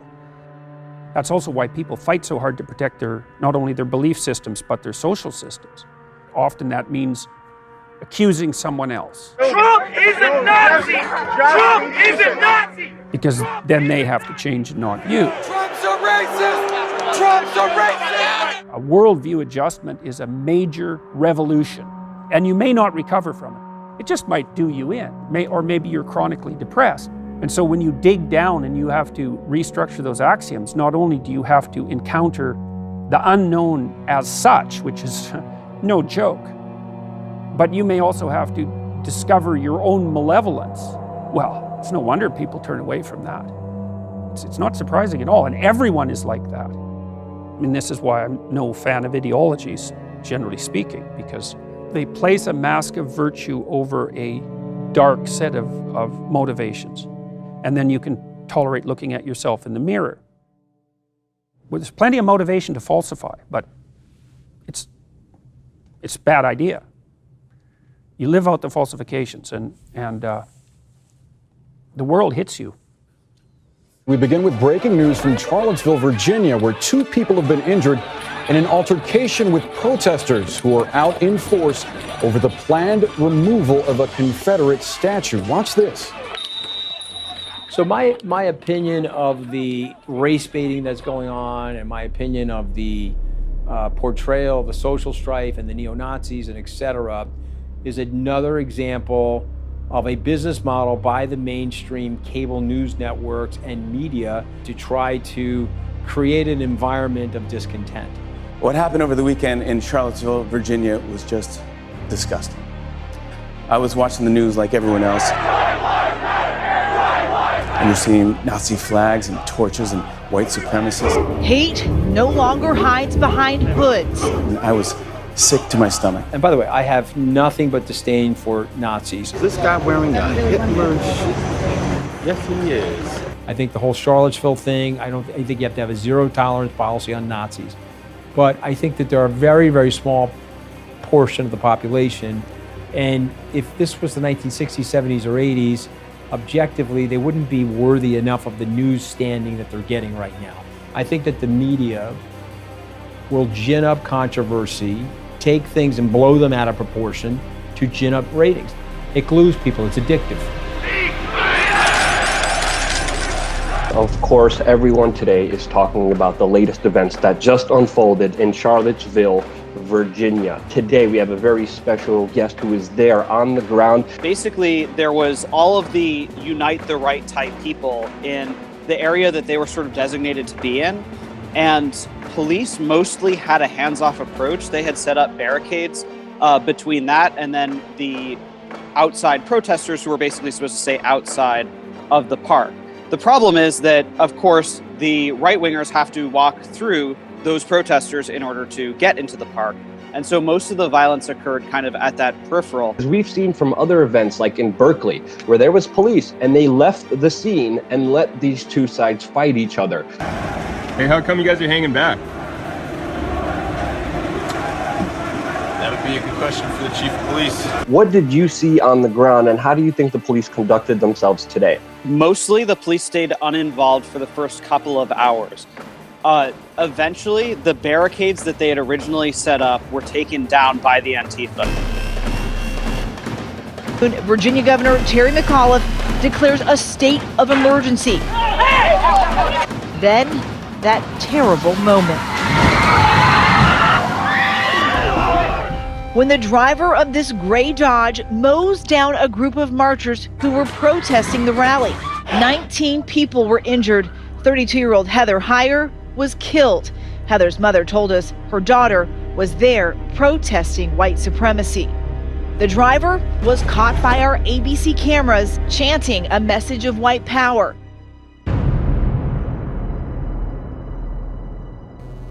And we're back. Mike Cernovich, GorillaMindset.com with a dimly lit periscope, and I think I need to fix my hair. We now have in America neo-Nazi terrorists. I wish it weren't otherwise, but when you're driving a car into a crowd of people after attending a neo-Nazi event, then you have to call it on both ways, right?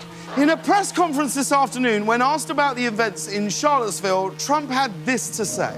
I think there's blame on both sides.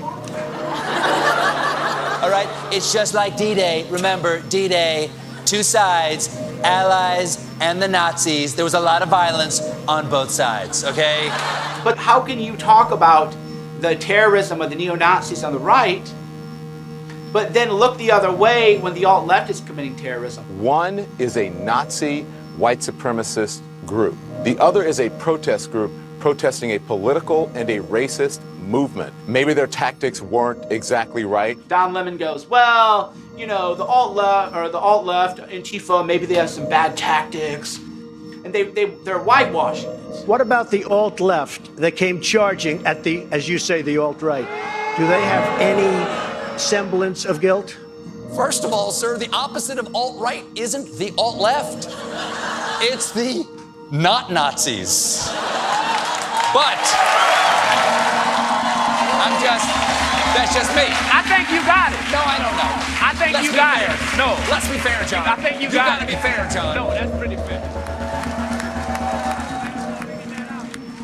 It's time for the left to actually take a stand. 99.999% of the right is against the neo-Nazis. 99.999% of the left is against the alt-left terrorism, but if you're a liberal, it's time to start calling this stuff out. Thanks for watching. Mike Cernovich. I'll be back soon. We'll talk more. My life is in danger every day because the media has falsely claimed that I'm alt-right when I'm clearly not. Red Rover, censor a big shoulder. I'm not part of that. You want a red pill? How about a lead pill? The alt-right may have started out as something different a year ago or 2 years ago. It may have been about just an alternative to mainstream Republicans, but it has clearly morphed into ultimately an anti-Jewish, anti-everybody, hate-filled movement. So I've said, hey, you guys have free speech rights. I've said the alt-right has free speech rights to go give their talks on public grounds. But I've said if your movement is based on hate, I completely want nothing to do with it. And I said if you want to throw Nazi salutes, I don't want anything to do with you. Don't come to my event. Stay far, far away from me. The media, though, they call me alt-right to this day.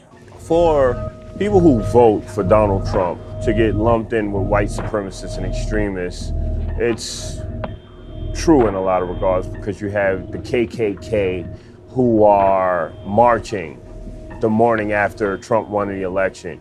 You have alt-right groups and groups that call themselves hate groups that are holding up Trump signs at their rallies. There were Trump signs in Charlottesville, right?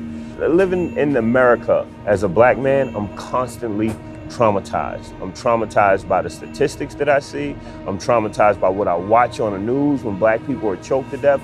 I'm traumatized by what I see on social media, black men being shot in front of their families by the police and nothing happening, black men with full carry weapons permits. I'm traumatized.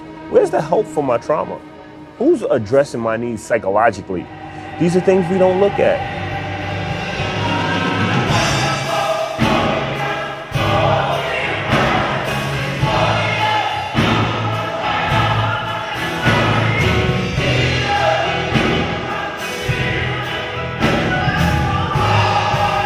I'm a freedom fighter, I'm a revolutionary, I'm a Christian, I'm a proud American.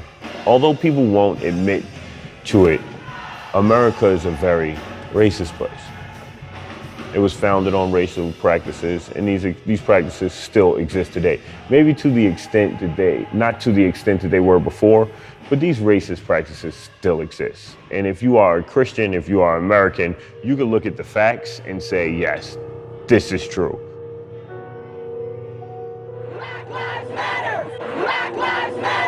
That's the mantra and the message of protests around the country. If only Black Lives Matter, then Black Lives Matter, we do not have to say it. A black person gets killed by the police under questionable circumstances. Black people rally. The cop goes to court, and no matter how questionable, it always seems as though the cop walks away. Does this always happen? No, sometimes the cop gets convicted, but it just seems to be a reoccurring theme. There's an aspect of Black Lives Matter which is well needed, very well needed, and that is police misconduct, militarization of police force. The average person there, what do they know about us, right? They know what the media tells them. They say BLM is anti-cop. Boy, do we have an atrocious case of the media twisting things in order to lead people in the wrong direction. It happens to be a Fox affiliate in Baltimore. At this rally in Washington, D.C., participants chanted, "We won't stop, we can't stop, so kill a cop." We won't stop! We won't stop! We can't stop! We can't stop! So kill a cop! So kill a cop! And that is not at all what they said. So the actual chant was, we can't stop, we won't stop, till killer cops are in cell blocks. We won't stop! We won't stop! We can't stop! We can't stop! So kill a cop! So kill a cop! On cell blocks! On cell blocks! I'm not anti-cop. There are members of my group who are, right? Because I know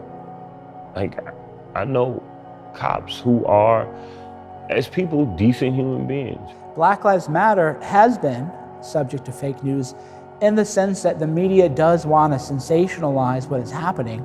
So if there's a big, major protest, then the media isn't going to cover that. They want to cover the 20 people lighting cars on fires, flipping things over, committing violence, and other things. Shots fired, shots fired. Getting injured while there. There's a difference between a protest and a riot. Burn that motherfucker down! Burn this motherfucker down! Burn it, bitch, down! So in that regard, a lot of people associated with Black Lives Matter have been discredited. But on the other hand, there was a journalist, a Korean-American journalist, Tim Pool, who went to cover the protests, which then turned out to be riots in, I believe, Milwaukee. One of the first things we hear is the crowd getting angry and saying, what are these white people doing here? Fuck white people suck. And it culminated with an 18-year-old white kid being shot in the neck yesterday, so. That's a problem, and that's a conversation that needs to be had. For those that are perceivably white, it is just not safe to be here, and that's why I'm deciding to leave. They interviewed a girl there who was yelling about how they need to stop the violence in Milwaukee. Thy kingdom come, thy will be done. With his sister calling for peace. Don't bring the violence here and the ignorance here. But the other half of that clip was her screaming they need to bring the violence to white neighborhoods. Y'all burning down shit we need in our community. Take that shit to the suburbs. Burn that shit down. That is fake news right there, and it's happening every day on your TV screen, but it's hard to point out because there are bits of truth within it. I ask people, I go, can you name a high-profile black person who had been shot by police? And people can name a few people, right? And then I say, can you think of a white person who was shot by police? No. I go, well, did you know that twice as many white people as black people are shot by police every year? And they go, well, yeah, but white people are the majority of the population. It's like, I get the statistics, right? But if twice as many white people are shot as black people, and you can't name a single white person shot by police, what does that say about the media's coverage, right? The first thing you hear when a cop kills someone of color is their criminal history. If they're an alcoholic, they were a woman beater, they were, who knows? When a black person is killed, they're villainized, right? And when a white person is killed, they are victimized. Villainized, victimized. And that's no one else but the media. You hear the inverse situation of complaints against the media in terms of interracial crimes, like, for instance, the Dylan Roof shooting in Charleston, and then there was a shooting in Tennessee that was like a black man shot up a church. And so people were saying, oh, that the Charleston shooting got this big media coverage, that shooting got nothing because it was the inverse. You know, so how would you respond to that? I've never heard about this. Shit is crazy. This is crazy. I don't understand why I haven't heard of this. Like, that's unbelievable. This is what's funny about the media. All the victims in Nashville were white, but it is not clear whether Sampson specifically targeted them based on their race. That's bullshit. Right? It's bullshit. And this is me talking about a black person who killed white people at church. I don't understand why I never heard that story. And what's more amazing to me is I have over 4,000 friends on Facebook. I've never seen that story published. It's interesting to me. Now, in my view, the media doesn't want to give attention to white people who are shot, because then white people might say, oh, it could happen to me too. Maybe I ought to talk to these Black Lives Matter people. Maybe we can find common cause. The media does not care about black lives. They don't care about white lives. They care about the show. And a Black Lives Matter leader who was reasonable and nuanced and wanted to talk both about rights and responsibilities would resonate with the people. And that would be very frustrating for the media. They don't want people to resonate. The way this rally is different. This is one where it's family oriented. The message is positive. We're here to relax. We're here to have a good time. Washington, D.C., we're standing to the right of the stage at the mother of all rallies. And we had just stepped up and people just started booing us, heckling us. We stood there defiantly with our fist in the air, chanting, Black Lives Matter. So they're chanting back, all lives matter. They're making comments. And, we saw a few people who were in Charlottesville and who we had butted heads with a few weeks prior. And out of nowhere, one of the guys said, so what we are gonna do is something you're not used to, and we're gonna give you 2 minutes of our platform to put your message out. When I got on the stage, my mind state changed. It wasn't fear, it was God, right? And something said, tell them who you are. I am an American. Secondly, I am a Christian. The reason why we fight is to draw attention to issues and to fix it. We are not anti-cop. We are anti-bad cop. We don't want handouts. We don't want anything that's yours. We want our God-given right to freedom, liberty, and the pursuit of happiness. USA! USA! USA! USA! I think we really made some substantial steps without either side yielding. Here I went from being their enemy to someone they want to take pictures with their children, and that's the power of communication. Why doesn't the media tell us this story? Why? Because people like you and I will sit down and say, let's figure this out. And guess what? It disrupts the establishment. No. The media is never going to give that guy a platform. They want to give a platform to people that look monstrous, because then you keep everybody divided, you keep everybody paranoid, you keep everybody hysterical. That is the problem right now with America, is the bubble. You click away and you unfollow, you separate yourself from people with contradicting views, and then you end up with this sort of snowball of your own narrative. Your narrative should be something like, I'm constantly trying to go beyond the truth that I already hold. Because the truth that you already hold is not enough. You need to know more than you know. If you think about what the news is, what you see in a newspaper or on TV, it's a small fraction of reality, right? There's all the things that have happened. There's all the things that they know about. There's all the things that they decided to write about. There's the things that they decided to write about that you saw, right? And it goes down and down until you're at that individual article. And so you think that when you're reading the news that you're being informed, that you're educating yourself, that you're seeing how the world is, but you're seeing such a tiny fraction of the world. And so you could argue that in a way the media is designed not to inform you, but to keep you uninformed. And that's really scary, that the bubble that we all live in that has no real higher obligation anymore to this sort of philosophical idea of truth is a scary thing. We can't even agree on reality anymore.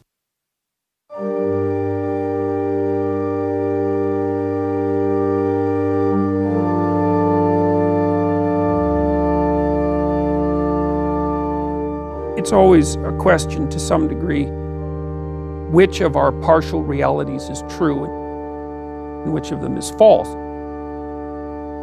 There's a world that exists beyond our comprehension of it, and so you have to lay a structure on it in order to simplify it. The role of a journalist is to lay out an unbiased simplification of the situation and to let the viewers, readers, make up their own minds.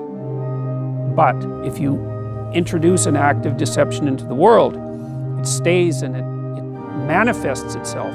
When you do that, you corrupt the structure of the world and you corrupt your own soul. And God help you. It's not good. It's seriously not good. And we know this if you read who I would regard as the most profound analysts of the totalitarian societies of the 20th century. They come to the same conclusion, which is that the totalitarian states would not have been possible without the moral corruption of the individuals within that society. And if you think that through, then it should make you quake in your boots. We have to restructure our value systems, and so that means going back into the past. If ye continue in my word, then are ye my disciples indeed, and ye shall know the truth, and the truth shall make you free. Amen. Here is no search for truth. The government writes the textbooks, and the children are taught to accept communism and their fate without question. We're at a point where Judeo-Christian ethics can't die, because if it does, then our civilization is done, because its foundation blocks are of that ethic. In the story of Genesis, right at the beginning, is the idea that the essential creative element of divinity is the logos, the word, the truth. And that consciousness calls a world into being through language. That's the image of God in man, as far as I can tell. And so the words you choose determine the structure of the world that you bring into being. So we better get our acts together. We need truth. We need truth in media. We need to open up our eyes. The fundamental question people are going to have, which I have, is how do you know what's true or what's not true? I wonder sometimes if there is a truth that is accessible to us. Like, I don't know if we can ever know what's truth.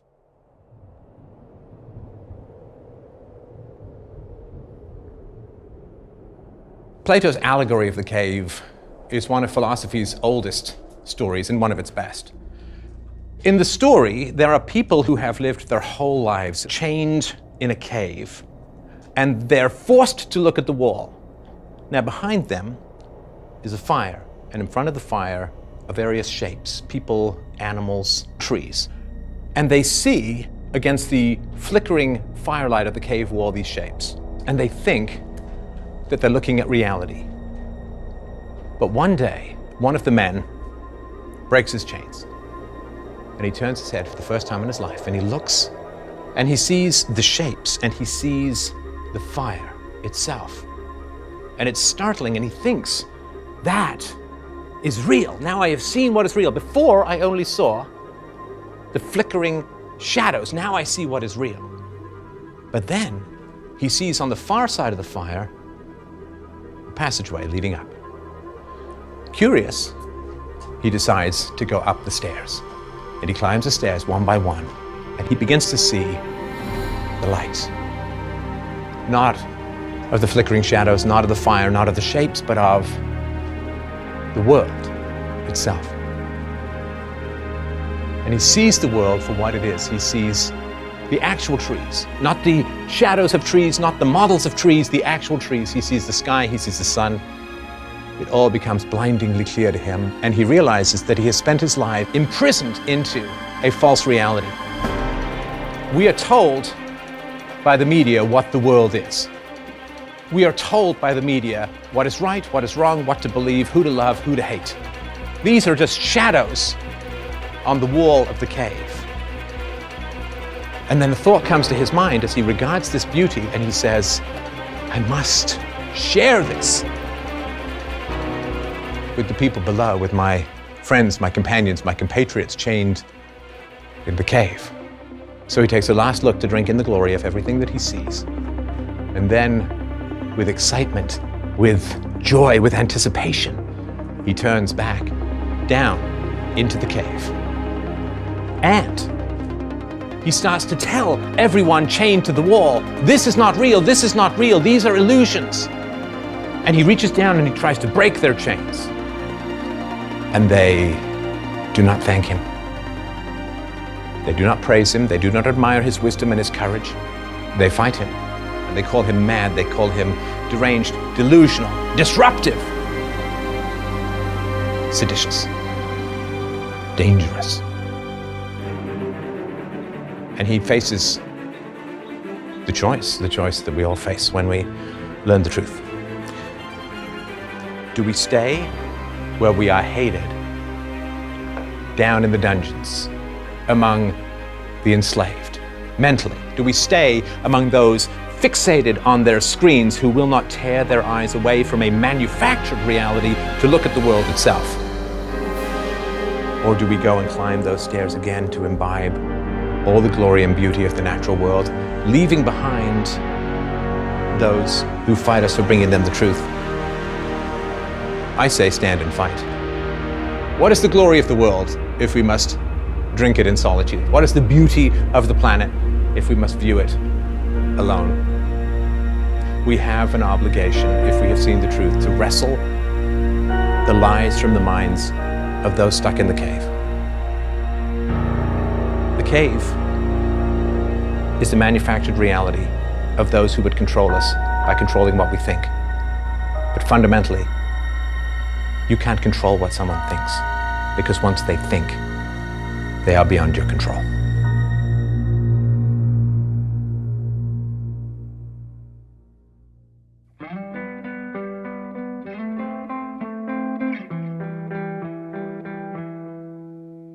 Look at the hell that's been brewing, as they cry you cheat and you steal, preaching from one of your limos.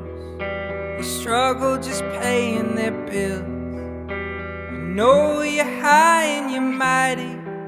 Is it best if we all whittle down for fortune and power and devious deeds. Winners are chosen, you still won't concede. Final fight for what you believe. If it's anything, well, there's proof in the battlefield. You suck profits from all that are killed, but we've got our faith back. And we're tired of messing around.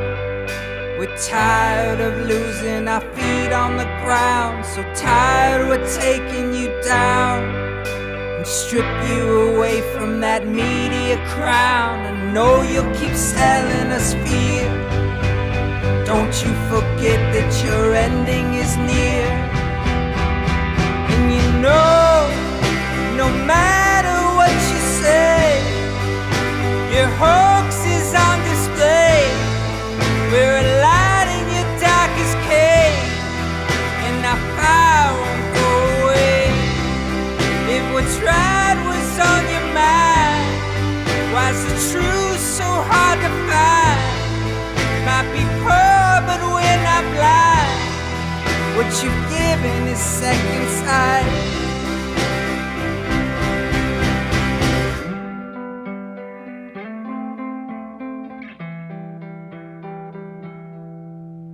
Look at your tiny retraction.